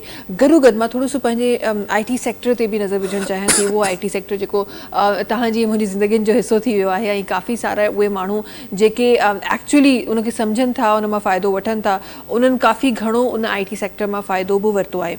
आपकी तरफ आना चाहूँगी और नुमैरा साहब ज़रा से मैं जानना चाहती हूँ कि हम जहाँ बात करते हैं उन तमाम बच्चियों की, उन तमाम लड़कियों को जिनका आप लोग जिनको ट्रेन कर रहे हैं और आज वो माशाल्लाह से अर्न भी कर रही हैं, अपनी फैमिली को भी संभाल रही हैं, एक और चीज़ जो जहाँ पे देखी गई है कि हमारे पास एजुकेशन का बड़ा फकदान है। हमारे पास वही जो सेक्टर जिस पे आप फोकस कर रही हैं वहाँ पे हमें एजुकेटेड बच्चियाँ भी बड़ी कम मिलती हैं, क्योंकि हमने उनको या तो 1-2 जमातें पढ़ाया हुआ होता है या बहुत ज़्यादा पढ़ाया लिया तो प्राइमरी तक हमने पढ़ाया हुआ होता है। कंप्यूटर के लिए या IT को समझने के लिए आपको कहीं थोड़ी बहुत अंग्रेज़ी पे कमांड चाहिए होती है, तो यहाँ आपकी टीम किस तरह हेल्प आउट कर रही है? क्या लैंग्वेज में उनको कहीं पे हेल्प आउट किया जा रहा है? नहीं, एक्चुअली देखें IT सेक्टर को जो है ना हम बहुत हाईटेक लेवल पे जब सोचते हैं कि जी उसमें आप डेवलपमेंट साइड पे जाते हैं जिसमें आपको लैंग्वेजेस आनी चाहिए, वो सेक्टर ऐसा है कि जिसमें आपको बच्चे को जो है ना वो ट्रेन होना ज़रूरी है। और ये हमारा रियल लाइफ प्रैक्टिस है। एक ग्राफिक डिज़ाइनर को बहुत काबिल होने की ज़रूरत नहीं है, उसका सिर्फ क्रिएटिव माइंड होना ज़रूरी है, जिसको रंगों से खेलना और अट्रैक्टिव पोस्टर्स बनाना आना। मेरे पास 13-14 साल के वो बच्चे भी हैं, लड़के और लड़कियां, जो आउट क्लास किस्म की वीडियो एडिटिंग करते हैं। वीडियो एडिटिंग करने के लिए आपकी अंग्रेज़ी अच्छा होना ज़रूरी नहीं है। कंटेंट राइटर जो है उनको हेल्प करते हैं, सही, उनको कंटेंट देते हैं, लेकिन वो आप लोगों के पास अवेलेबल टूल्स अपने यूज़ करते हैं। ठीक है। इसी तरह अगर मैं वेबसाइट डेवलपमेंट पे बात करूं तो अंडर जो प्राइमरी लेवल है वो तो उनको हमने अभी तक केटर नहीं किया, सिवाय इन 2 सेक्टर के, ग्राफिक एंड वीडियो एडिटिंग। लेकिन अगर वेबसाइट की हम बात करें तो वर्डप्रेस पे वेबसाइट बनती है, वो ड्रैग एंड ड्रॉप है। हाँ। जब आप उसकी प्रैक्टिस स्टूडेंट को बहुत मल्टीपल टाइम्स करवाते हैं तो उस पर उनका कॉन्फिडेंस जो है ना वो बन जाता है, और वो वर्डप्रेस पे वेबसाइट्स भी बना रहे हैं। और ये वो बच्चे हैं जो जिन्होंने मैट्रिक नहीं किया, कोई 7th 8th 9th 10th वाले बच्चे, और आराम से वो इसके ऊपर वेबसाइट्स भी बना रहे हैं, काम भी कर रहे हैं। इवन मैं आपको बताऊं कि 4 मेगा इवेंट्स जो कराची में हुआ, CCCon अवार्ड हुआ, क्लाइमेट चेंज कॉन्फ्रेंस इंटरनेशनल थी, रिलीजन फॉर पीस की, फिर रोटरी इंटरनेशनल का एक बड़ा इवेंट हुआ था, 3 दिन की कॉन्फ्रेंस होती है, वो पूरे साल का आपका एक रिपोर्ट होता है होपकॉन के नाम से। तो उसकी प्री एंड पोस्ट मार्केटिंग और तमाम digital media, even though each and everything supported by Skytech students. अच्छा, माशाल्लाह। तो ये वही बच्चे हैं, हमें कहीं ना कहीं ज़रूरत पड़ती है कि जहाँ हम पढ़े लिखे बच्चों को जो मैट्रिक और अंग्रेज़ी समझ सकें, वो उनकी सपोर्ट में आते हैं, वो हमें कुछ ना कुछ मिल जाते हैं, लेकिन वो उनके लिए बैकबोन बन जाते हैं और उनको सपोर्ट करते हैं और वो मिक्स एंड मैच चलाते हैं। सही। और वैसे भी जब आप कोई काम करने की बात करते हैं तो फिर जितने भी बैरियर्स होते हैं वो आप कहीं ना कहीं उन बैरियर्स से आप आगे निकल ही जाते हैं। बिल्कुल ऐसा ही है। और आई गेस आपकी जो कंपनी है वो एक मिसाल बन रही है जहां हम ये कहते हैं कि जी लैंग्वेज के बिना कुछ नहीं हो सकता। स्पेसिफिकली जब हम IT सेक्टर की बात करते हैं, टेक्नोलॉजी की किसी भी फर्म की हम बात करते हैं, तो हमें ऐसा लगता है कि अगर आपके पास लैंग्वेज नहीं है तो आप कोई काम नहीं कर सकते। तो वहाँ पर बहुत सारी चीज़ें हैं जो विदाउट लैंग्वेज के भी आप बच्चों को करा सकते हैं और कर सकते हैं। अच्छा, कहाँ आपको लग रहा है कि यहाँ पे आप बहुत एक अच्छा नंबर है, 1500 बच्चियों को आपने पास आउट कराया है, 1500 बच्चियों को आपने सिखाया है, बहुत अच्छी बात है। आगे हमारी दुआ है कि बहुत सारी और बच्चियाँ ऐसी हों जो आपकी कंपनी से सीखें और आगे जाएं। लेकिन मुझे ऐसा लगता है कि सिंध में 1500 से बहुत एक बड़ा नंबर है जिन बच्चियों को आप जैसे लोगों की ज़रूरत है। तो क्या आपको लगता है कि क्या जैसे आपने पहले कहा कि हमें काम दें, क्या ऐसी अप्रोचेस हुई हैं गवर्नमेंट की तरफ से या कहीं और की तरफ से कि जहाँ पे आपकी कंपनी को और मज़ीद ब्रॉड किया जाए? जी, मैंने शुरू में जिक्र किया था ज़ेबेट का। ज़ेबेट की जो डायरेक्टर मिस लुबना खालिद हैं, हमने उनके साथ बाकायदा एक MOU किया और उन्होंने हमें यही होप कॉन में हमारा काम देखते हुए, हम बच्चों का काम देखते हुए ऑफ़र किया अपना प्रेमिसेस, और ठीक है। उस प्रेमिसेस में अब हम ऑनलाइन ट्रेनिंग्स कर रहे हैं। और गवर्नमेंट से तो अभी तक कोई ऐसी ऑफ़र नहीं है सच, लेकिन मैं ये चाहती हूँ कि किसी भी इलाके में अगर कोई भी वेल विशर्स हैं और वो चाहते हैं कि उस कम्युनिटी को सपोर्ट हो, तो हम सिर्फ ये कहते हैं कि हमें इतना बड़ा रूम दे दें जिसमें हम 15-20 सिस्टम हमारे पास रखे हों, वो हमें एक लैब बना के दे दें, बाकी काम हमारा है कि उनको एम्पावर कैसे करना है। ठीक है, ज़बरदस्त, ये तो बड़ी अच्छी बात है। अच्छा, यहाँ पे जहाँ आप स्पेस की बात करते हैं और तमाम उस लैब की बात करते हैं, वो तो हमारे पास ऐसे बहुत सारे लोग हैं जो सोशल वर्क करते रहते हैं, आपको वो मिल गया, लेकिन उस लैब को देखने के लिए, उसको संभालने के लिए ज़ाहिर है आपको एम्प्लॉयमेंट की ज़रूरत पड़ती है। ज़रा उसके बारे में मैं आपसे पूछूंगी, पर जी नंढड़ो से हिकिड़ो ब्रेक वठणो आहे, टाइम थियो आहे ब्रेक जो, तव्हां सां मुलाक़ात कयूं था नंढी कमर्शियल ब्रेक खां पोइ।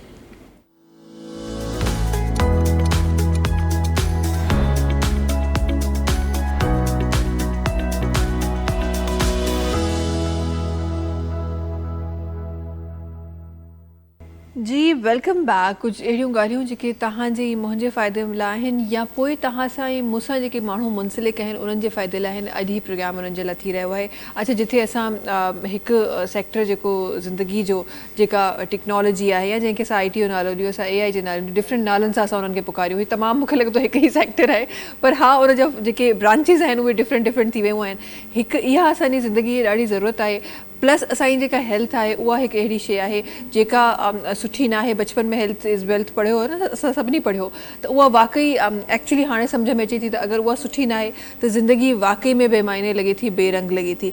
किथे असां अची रहियासीं, उन्हनि ॻाल्हियुनि जी तरफ़ अची रहियासीं त असां वटि इहा जेका प्रैक्टिस असां उन शइ खे छॾे ॾींदा आहियूं, असां ट्रीट न कंदा आहियूं, असां स्पेसिफिकली असांजी जेके औरतूं आहिनि त जी ख़र्चो थींदो, ॿाहिरि कीअं वञिजे, केरु हुजे जेको असांखे डॉक्टर ॾांहुं वठी वञे, डिफरेंट शयूं असांखे ॾींदियूं आहिनि। त केतिरो रिस्क आहे, तव्हां चयो त 40+ या ॿारनि जे लाइ, या जेको इन खां मिडिल एज जो बि जेको माण्हू आहे उन्हनि जे लाइ बि मां थोरो सो तव्हांखां ॼाणणु चाहींदमि, या जेके एडल्ट आहिनि असांजा उन्हनि जे लाइ बि मां ॼाणणु चाहींदमि, केतिरो वॾो रिस्क आहे इन बीमारी खे उते ई छॾण जो? अच्छा, रिस्क जो पर्सन टू पर्सन डिपेंड कंदो आहे न, छो जो असां वटि जेको हिकिड़ो मेडिकल टेक्नोलॉजी में आहे उहो असीं कंसिडर कंदा आहियूं, हिकिड़ो त एज खे, ॿियो जेंडर खे, टियों वरी BMI थींदो आहे जंहिंखे असीं चवंदा आहियूं बॉडी मास इंडेक्स, यानी हाइट ऐं वेट जे हिसाब सां। हाणे उन सां जे अकॉर्डिंगली उनजो रिस्क फैक्टर हूंदो, जीअं रिसर्चिस थींदियूं आहिनि, असां कंहिंजो चवंदा आहियूं त छा हिन जो इंसिडेंस रेट हेतिरो आहे, हिन जो प्रिविलेंस हेतिरो आहे, पर ही असां वटि जेका डिज़ीज़ आहे उहा एतिरी कॉमन न आहे जेतिरी साउथ अफ्रीका ऐं ॿियनि में थी, त उते रिसर्चिस थियूं आहिनि। पर जेकॾहिं आउं कंपेरेटिवली ॿुधायां त माना जेकॾहिं अचे थो त चिकनगोनिया जंहिं इन में एरिया में वायरस उहो फैलियल आहे, त उन में जेको घणे में घणो रिस्क फैक्टर हूंदो उहो उनखे हूंदो जेको इम्यूनो कम्प्रोमाइज़ड हूंदो, ऑलरेडी उनजो इम्यून सिस्टम क़ुवत मुदाफ़ियत वीक हूंदी, त उन में आउं चई सघां थो त चइनि मां हिकु ॿिनि खे जेको आहे उहा थी सघे थो। उन खां पोइ हर डिज़ीज़िस आहिनि या डायबिटीज़ आहिनि, उन्हनि जो रिस्क फैक्टर वधीक हूंदो आहे। पर चिकनगोनिया खां हटी करे आउं चवां त असांजी प्रिविलेंस जेका आहे उहा घणी औरतुनि में हूंदी आहे, जॉइंट्स जेके हूंदा आहिनि उहे जोड़नि जे सूर जी। हींअर मुंहिंजी रिसेंटली हिकिड़ी रिसर्च उहा पब्लिश थी आहे जेका हुन में इहा कई हुई त ऑस्टियोप्रोसिस जी केतिरी अवेयरनेस आहे यंग फीमेल यूनिवर्सिटी स्टूडेंट में। त हाणे उहा छो आहे, छो जो मां उन वक़्तु इहो कंसिडर कयो, हालांकि ऑस्टियोप्रोसिस जो 40 अबव वञी उनजा सिम्टम्स ईंदा आहिनि, पर इन एज में जेकॾहिं नौजवान जेके असां वटि छोकिरियूं आहिनि या उहे हिकिड़ो अहम हिसो आहिनि असांजी सोसाइटी जो, उहे सुठी डाइट वठनि थियूं, सुठी उन्हनि जो लाइफ स्टाइल मॉडिफिकेशन आहे, सुठी एक्सरसाइज़ आहे, रूटीन आहे, त अॻिते हली उनखे जॾहिं हिकिड़ो ओल्डर एज वारो मामिलो अचे थो त उन में उहे न थींदियूं। कार्डियक डिज़ीज़िस जो वरी जेको रेशो आहे उहो असां वटि वरी मर्दनि में घणो हूंदो आहे, उहो वरी औरतुनि में नाहे हूंदो, जेके दिलि जूं बीमारियूं हूंदियूं आहिनि। सो इहे काफ़ी सारा अहिड़ा मामला आहिनि। अच्छा, उहे वरी दिलि जूं बीमारियूं अहिड़ियूं न, वरी आशिम भाई जी तरफ़ ईंदुमि त उनजो इलाज पोइ शायदि असां वटि बि नाहे हूंदो, त उहे जॾहिं ईंदा आहिनि पोइ हुनखे बसि दीदार ई करायो हले त उहो काफ़ी हूंदो आहे। त ख़ैर काफ़ी अहिड़ी प्रिविलेंस हिन में हूंदियूं आहिनि। अच्छा, हिन में हिकु अहम शइ इहा हुई जेका मूंखे शामिलु करणी हुई, पहिरियां विसरी वई, एग्ज़ामिनेशन। त हिकु डॉक्टर एग्ज़ामिन कीअं करे, मुआइनो कीअं करे जॾहिं को बि पेशेंट उन वटि अचे थो, त चिकनगोनिया जे पेशेंट खे हिकु डॉक्टर जी ज़िम्मेदारी आहे उनजो GPE जंहिंखे असीं जर्नल फिज़िकल एग्ज़ामिनेशन चवंदा आहियूं, उहा ॾाढी ज़रूरी आहे। मूं वटि पेशेंट अचे थो न, चाहे उहो हली अचे थो या स्ट्रेचर ते अचे थो, मुंहिंजी ज़िम्मेदारी मां पहिरियां उनजो ब्लड प्रेशर चेक कयां, रेस्पायरेटरी रेट चेक कयां, मां उनजी ऑक्सीमीटर ईंदो आहे, ऑक्सीजन सिचुएशन चेक कयां, उनजो पल्स चेक कयां, छो जो ईअं थींदो आहे आयो त मूं वटि इन बीमारी लाइ, थी सघे थो उनखे पहिरियां खां ॿी बीमारी हुजे जेका मां रूल आउट करे वठां। उन खां पोइ असीं वरी अखियुनि ते ईंदा आहियूं, त अखियुनि में असीं ॾिसंदा आहियूं कंजक्टिवाइटिस स्क्लेरा, जंहिंमें असांखे वरी जॉइंटस एनीमिया, रत जी बीमारी, जेको पीलिया थींदी आहे उन बीमारी जी ख़बर पवंदी। असांखे इहो करणु खपे त अक्सर आयरन डिफिशियंसी ऐं आयोडीन डिफिशियंसी जेको लूणु आहे असां वटि माण्हू घटि खाईंदा आहिनि, त उन्हनि खे वरी कंध जूं जेके गोइटर नुमा बीमारियूं हूंदियूं आहिनि उहे हूंदियूं आहिनि, असांखे सम्झणु खपे त उहा चेक कजे। लिम्फ नोड्स पल्पेट करणु, रेस्पायरेटरी एग्ज़ामिनेशन, एब्डोमिनल एग्ज़ामिनेशन। मां चवंदो आहियां रूरल एरियाज़ में तव्हां वटि को बि माण्हू अचे थो, इहा हिकु ज़िमेदारी आहे हिकु डॉक्टर जी, हुनजो एब्डोमिनल एग्ज़ामिनेशन ज़रूरु करे। माना ईअं सम्झो 5 माण्हुनि मां हिकिड़े माण्हू जी असांखे लिवर वधीक मिलंदो, पल्पेबल हूंदो, तव्हां हथु लाहींदो हुनखे थोरो डीप पल्पेशन थींदी त फील थींदो। कंहिंजो स्प्लीन, अच्छा मलेरिया जे लाइ स्प्लीन जेको आहे वधियलु हूंदो आहे, तिली वधियलु हूंदी आहे, त उहा हुनजी एब्डोमिनल एग्ज़ामिनेशन थिए, हुनजी एडिमा चेक कजे। इहे नंढियूं नंढियूं उहे शयूं आहिनि जेके असांखे पर्टिकुलरली जनरल फिज़िकल एग्ज़ामिनेशन में ॾिसणु खपनि। स्पेशली अगरि पेशेंट चिकनगुनिया जो अचे थो, उहा बि असांखे हेल्पफुल थींदी, उहा थींदी। इन सां असीं हर हिकु डिज़ीज़ जे रिस्क फैक्टर खे कंट्रोल करे सघूं था, पेशेंट खे कॉम्प्लिकेशन में वञण खां बचाए सघूं। बिल्कुलु, ऐं हूअं बि चवंदा आहिनि त तव्हांजी जेका अर्ली जेका असेसमेंट हूंदी आहे उहा हमेशह बहितर हूंदी आहे, बजाए इन जे तव्हां बिल्कुलु ई को एक्सट्रीम ते वञी कंहिं बीमारी जो इलाजु कयो, अगरि इनिशियल स्टेज ते तव्हांखे ख़बर पइजी थी वञे त उहो वधीक बहितर। ॾाढो आसानु हूंदो आहे हिकु डॉक्टर लाइ, छो जो उहो सवें पेशेंट ॾिसे थो न, हुन जस्ट स्टेथोस्कोप हर्ट ते रखियो, हुनखे उहा ख़बर पइजी वञे ही नॉर्मल साउंड आहे। अच्छा, मां इहो मूंखे यादि आहे, त मां हिकिड़ी यादि अचे वई त मां घर में छा कंदो हुउमि, मुंहिंजो एग्ज़ाम हूंदा हुआ जनरल मेडिसिन वार्ड जा, त मां घर में प्रैक्टिस कंदो हुयुसि एब्डोमिनल एग्ज़ामिनेशन, चेस्ट एग्ज़ामिनेशन जा। त पोइ वरी ॿियो को त मिलंदो कोन हुयो, पेशेंट लाइ हॉस्पिटल वञणु ॾाढो परे हूंदो हुयो, ऐं नंढा भेण भाउ हूंदा आहिनि या वरी उन्हनि ते कनि, त ईअं ऐं सिर्फ़ु उहा एग्ज़ामिनेशन कंदे कंदे 3 माण्हुनि जी डायग्नोसिस कई, जंहिंखे कंहिंखे जेको तिली वधियलु हुई, कंहिंजी हार्ट बीट वधियलु हुई। सो आउं चवां थो त जेके बि यंग मेडिकल स्टूडेंट आहिनि उन्हनि जी इहा प्रैक्टिस हुजणु खपे, त घटि में घटि जेके माण्हू तव्हां ते ख़र्चु कनि पिया डॉक्टर थियण जे लाइ, तव्हां उन्हनि जो ई जेकॾहिं कयो। ऐं मुंहिंजे लाइ हिकिड़ी काफ़ी हुई, हुन ते आउं केस रिपोर्ट बि लिखी, वरी मुंहिंजी पब्लिश बि थी। मुंहिंजो भाउ आहे, हुनजो एज हींअर 14 इयर्स आहे, हुनजो हार्ट बीट वधियलु, हुनजो BP 160 जेको आहे उहो हूंदो आहे। सो हाणे तव्हां अंदाज़ो लॻाए सघो था त कहिड़ी नंढड़ी ॻाल्हि आहे, असां किथां हुनखे जेको आहे उहो पकिड़े वञी सघूं था। सो इहे काफ़ी इंपॉर्टेंट शइ चई तव्हां।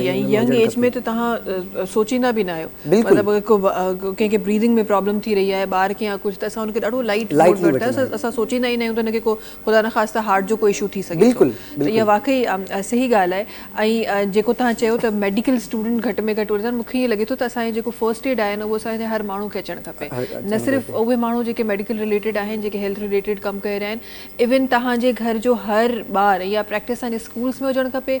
असांजे पेरेंट्स जेके आहिनि उहे जॾहिं ॿारनि जी परवरिश कनि था, त इहो बि हिकु सेक्टर आहे जेको ज़िंदगी में रखणु खपे, त एटलीस्ट तव्हांखे जेको इमीडिएट जेका केयर आहे न उहा ज़रूरु अचणु खपे। इहे नंढियूं नंढियूं शयूं असांजी इमीडिएट केयर में उहे इमीडिएट केयर अवांजी माण्हू जी ज़िंदगी बचाए सघनि थियूं, चाहे तव्हांजो माइट हुजे, तव्हांजो पाड़े वारो हुजे या तव्हांजे इलाइक़े जो हुजे। वेरी ट्रू, काफ़ी हिन में बिल्कुलु बिल्कुलु ईअं आहे। अच्छा, जिते असां माण्हुनि जी ॻाल्हि कई आहे उते किथे ॻाल्हि असां इहा बि किथे अधूरी रहिजी वई, त असां जॾहिं माण्हुनि जी ॻाल्हि कई तो वो लोग हमारे जो चैरिटी करते रहते हैं, वो लोग हमारे जो इस तरह के काम करते रहते हैं, वहाँ पे एक चीज़ जो मैं आपकी इस कंपनी के थ्रू ज़रा सा देखना चाहती हूँ कि वहाँ पे जो एम्प्लॉयमेंट है, जो लोग सिखा रहे हैं, वो क्या वो कोई वॉलंटियर्स होते हैं जो आपके पास आते हैं कि अगर आप कह रही हैं कि ये, अच्छा जी, वो वॉलंटियर्स नहीं होते। हमने उसी इलाके के लोगों को ट्रेन करके उन्हीं को टीम लीड्स बनाया है। जैसे मलीर में भी और हब वाले सिनेरियो में भी हमने वहीं की कम्युनिटी के लोगों को पहले एम्पावर किया। जिन दिनों में हमारा इंस्टीट्यूट बन रहा था, हमने फंड रेज करते हैं, हम वन टाइम फंड रेज जब करते हैं जब हम इंस्टीट्यूट बना रहे होते हैं, लॉजिस्टिक्स, एसेट्स, इनके लिए जो है वो हमें फंड चाहिए होता है। वंस वो सेटल डाउन हो जाता है प्रेमिसेस, देन वी स्टॉप फंडिंग और हम कहते हैं हम खुद सस्टेन करेंगे। और जिस टाइम ड्यूरेशन में ये सारा काम हो रहा होता है, तो उसमें my daughter is a engineer, my son-in-law is a IT expert, my cousins, और तो we are volunteering to train them, और we always assist them कि जी हम अब जब क्लाइंट के काम को करते हैं तो क्योंकि वो बच्चे हैं, वो अपने स्टैंडर्ड्स पे काम कर रहे होते हैं, तो वो बच्चे काम करते हैं, देन वो QA जो है वो सारा हमारी ये ऊपर कोर टीम करती है, जो उसके बाद फिर हम वो क्लाइंट को डिलीवर कर रहे होते हैं। और इसी तरह बच्चों की कैपेसिटी बिल्डिंग भी हम करते हैं। और इवन दो एमपाग America Pakistan business development forum, उसने हमें बहुत सपोर्ट किया इस ट्रेनिंग और कैपेसिटी बिल्डिंग में, और काफ़ी अच्छे लोगों को हमारे साथ ज्वाइन किया। इवन दो मैं आपको एक बहुत अच्छी एक अमेजिंग सी बात बताऊं कि जब मैंने अपने जो हमारे करिकुलम बने हुए हैं जिनको हम फॉलो करते हैं, वो मैंने अमेरिकन एक कंपनी है ट्रैकपैड, उनको शेयर किया, क्योंकि हम उनका बैक ऑफिस बनने के लिए उस वक्त काम कर रहे थे। تو انہوں نے ہمارے پورے کریکولم کو ری ڈیزائن کر دیا اور ہم وہ چیز پڑھاتے ہیں جو صرف انڈسٹری کی ڈیمانڈ ہے. جو سب سے بڑا چیلنج ہے نا اس وقت جی وہ چیلنج یہ ہے کہ ہمارے اکیڈمیا میں ہم جو چیز پڑھا رہے ہیں وہ ہماری انڈسٹری کی ڈیمانڈ سے بہت مختلف ہے. مختلف ایسے ہی. اور ہم آؤٹ ڈیٹڈ پہ جب تک چلتے رہیں گے تو ہمیں ہمیشہ ایشو رہے گا. اسکائی ٹیک کی کامیابی میں ایک بڑی وجہ یہ بھی ہے کہ اسکائی ٹیک میں پڑھایا ہی سکھایا وہ جاتا ہے جو انڈسٹری کی نیڈ ہے. ایون میں آپ کو یہ بتاؤں کہ اسکائی ٹیک سے پاس ہونے والا ہر بچہ آپ کو اپنی لائف پروفائل دکھا سکتا ہے کہ جی میں نے اس پروجیکٹ پہ کام کیا ہے, یہ اس کا لنک ہے, یہ میرے کلائنٹ کا نام ہے. آپ آن لائن جا کے ان کی ہر چیز کو چیک کر لیں کہ میں نے ان کی ڈیولپمنٹ کی, میں نے ان کی ڈیزائننگ کی, میں نے ان کا پیج مینیج کیا, میں نے ان کی کانٹینٹ رائٹنگ کی.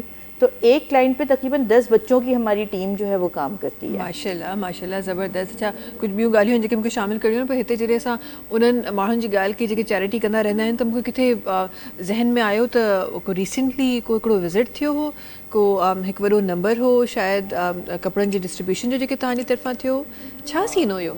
पार्लियामेंट आहे त असांजी ऑर्गेनाइज़ेशन आहे जंहिंमें आउं हेल्थ कमेटी में हूंदो आहियां, उन्हनि जो हेड आहियां.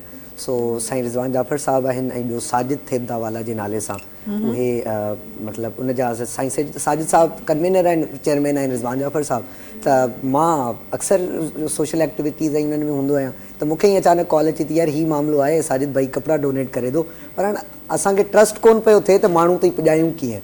अच्छा ॿियो ठीकु आहे. हाणे मां चयो त सर ॻाल्हि इहा आहे त हिते बि इलाइक़ा आहिनि जीअं असांजो हेॾां अली ॻोठ वारो पासो आहे, मेमन ॻोठ वारो पासो आहे, सचल ॻोठ वारो पासो आहे, भैंस कॉलोनी वारो पासो आहे, आहिनि त सही पर इन्हनि खां वधीक आउं फील कयां थो त जेको आहे उहो पसमांदा इलाइक़ा आहिनि उन्हनि में. त उन्हनि में चयो यार असीं स्पॉन्सर पैसा कोन था करे सघूं पर असीं कपिड़ा तव्हांखे ॾींदासीं.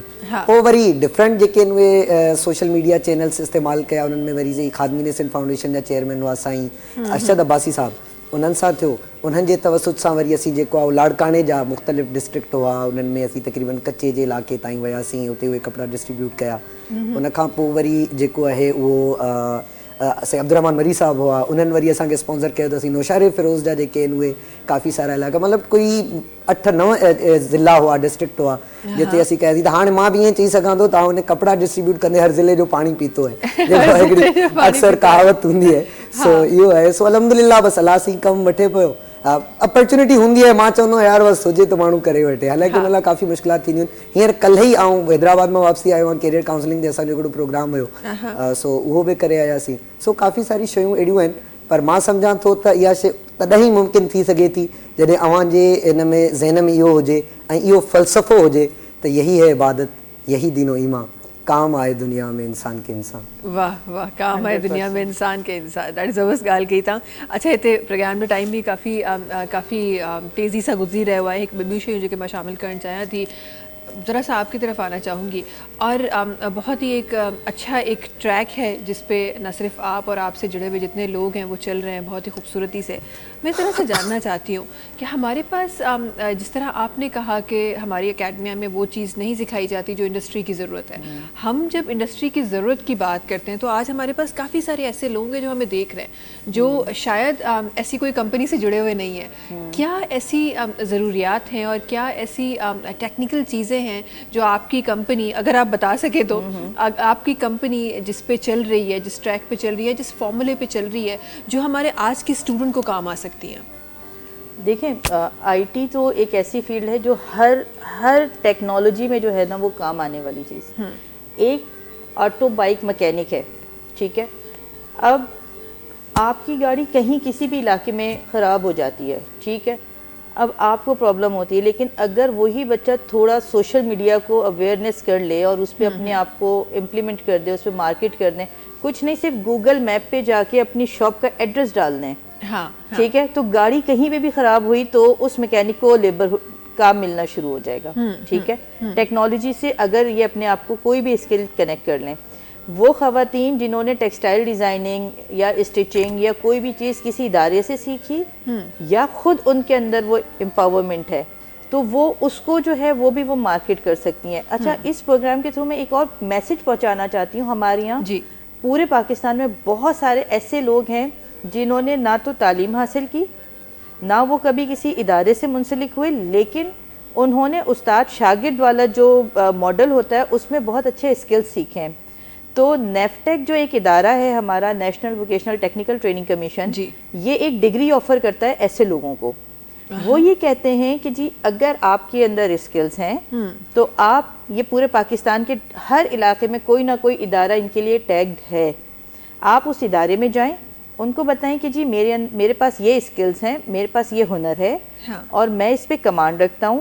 وہ ادارہ آپ کو گورنمنٹ آف پاکستان سے رجسٹر کروائے گا. آپ کا وہاں ایک دن کا 6 گھنٹے کا ایک اسسمنٹ ہوتا ہے, وہ چیک کرتے ہیں کہ واقعی ہنر آتا ہے یا نہیں, اور آپ کو ایک سرٹیفکیٹ دیا جاتا ہے جس کا نام RPL یعنی ریکگنائز پرائر لرننگ سرٹیفکیشن ہوتی ہے.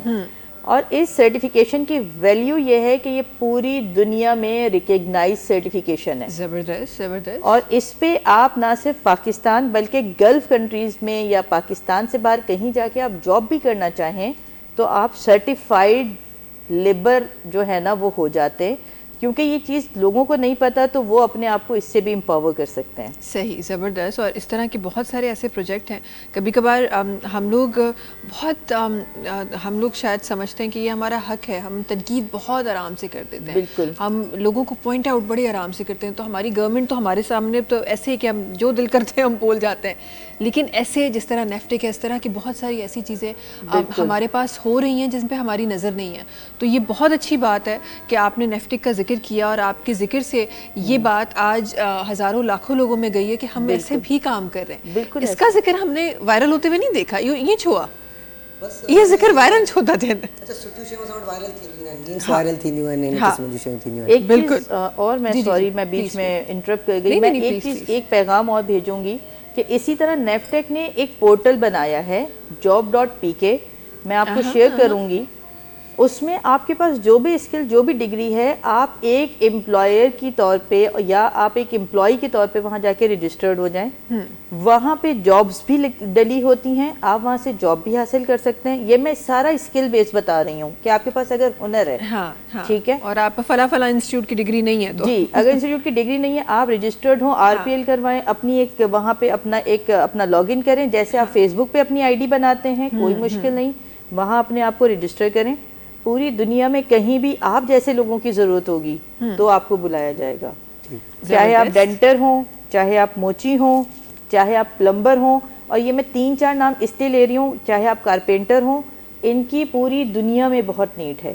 ایون دو میں سر کی بھی ایک فیلڈ میں ایک ذکر کرتی چلوں, ہمارے یہاں بچوں کو یہ ہوتا ہے کہ جی انٹر میں میڈیکل جو پری میڈیکل کے اسٹوڈنٹ ہیں کہ جی ہم نے ڈاکٹر بننا ہے.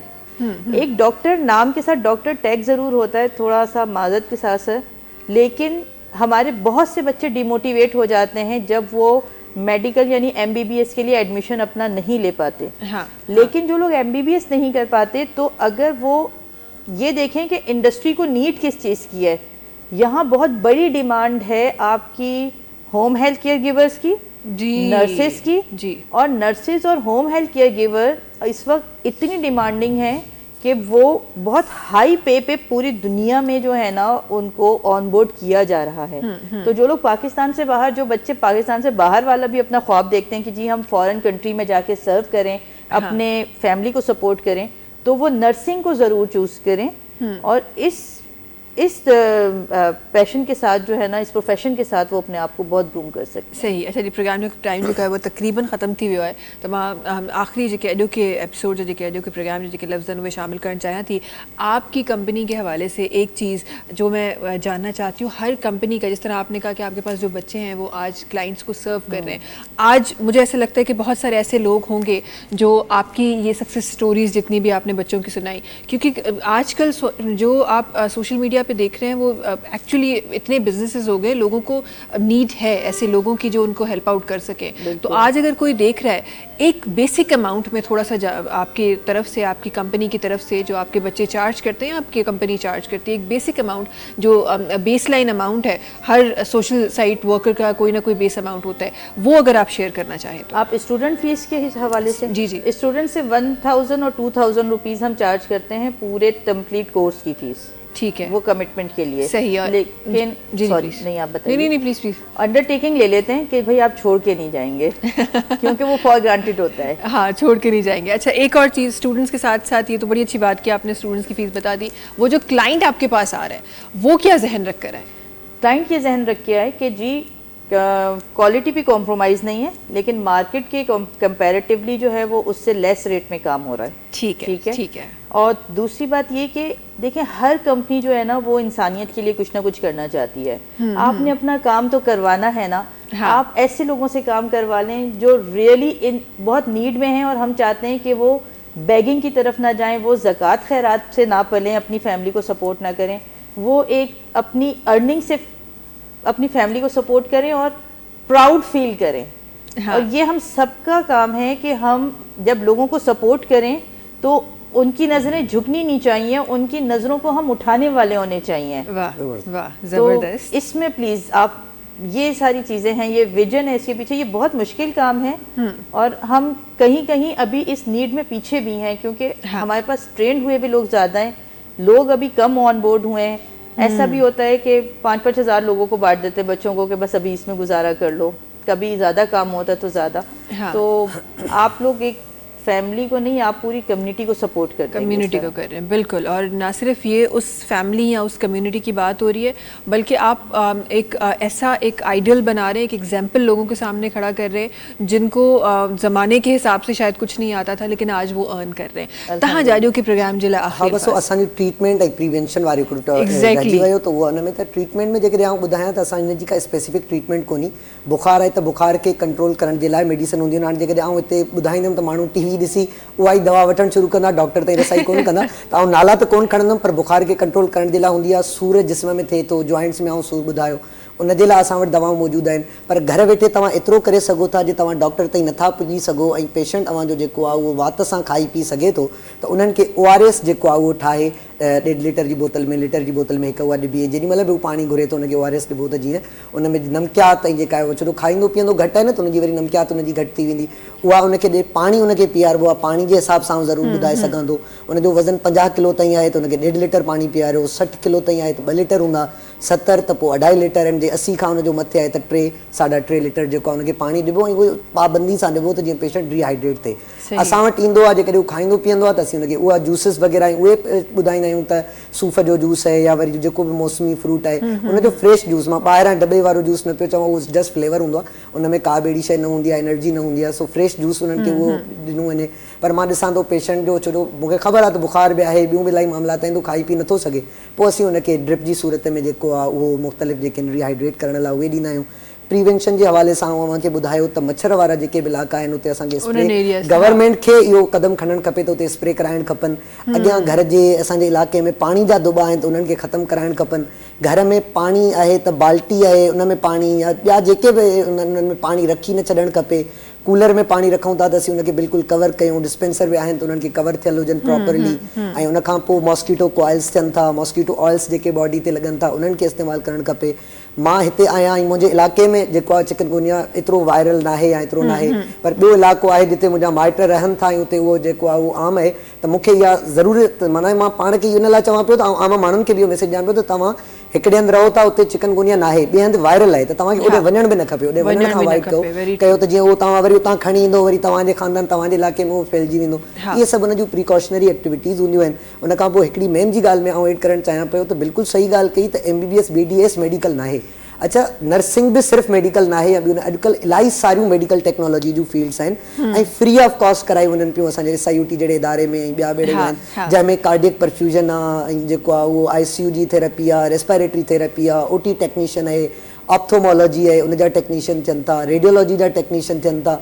मतिलबु तव्हां जेकर उहा कंदो, उहे फील्डूं आउं ॾिसां पियो जंहिं फील्ड ते 90% MBBS डॉक्टर जेको आहे डिपेंड कंदो आहे. त MBBS ऐं BDS सिर्फ़ु फील्ड कोन्हे, इलाही सारियूं ॿियूं बि फील्डूं आहिनि जंहिंमें फ्री ऑफ कॉस्ट पढ़ाइनि पिया. उन्हनि ते कयो. सभ खां पहिरियां त शुरूआती तौर वारी अव्हांजी ॻाल्हि इहा आहे, उनखे ईअं कॉन्क्लूड कंदुमि त जीव आहे त जहान आहे, तंदुरुस्ती हज़ार नेमत आहे, ऐं हीअ जेका सिहत ऐं ज़िंदगी आहे असां वटि अलाह तबारक व तआला जी तरफ़ां अमानत आहे, ऐं मुस्लमान हुजण जी हैसियत सां असां हुन में ख़यानत नथा करे सघूं. पंहिंजो ख़्यालु रखो, ख़ुशि रहो, सेहतमंद रहो, ऐं जेको आहे उहो हिन मुआशिरे जे लाइ हिकु अहम किरदारु अदा कयो, छो जो असांखे सुठनि डॉक्टरनि ऐं सुठनि एजुकेटेड माण्हुनि जी ॾाढी ज़रूरत आहे। हर हिकु पंहिंजे हिसे जो फ़र्ज़ु जेकॾहिं निभाईंदो त असीं तरक़ी करे वेंदासीं। बिल्कुलु, ॾाढी ख़ूबसूरत ॻाल्हि नी ॻाल्हि सॻे जी प्रोग्राम जे इख़्तिताम जी तरफ़ वञूं था। इंशाल्लाह वरी मुलाक़ात तव्हां सां सुभाणे थींदी।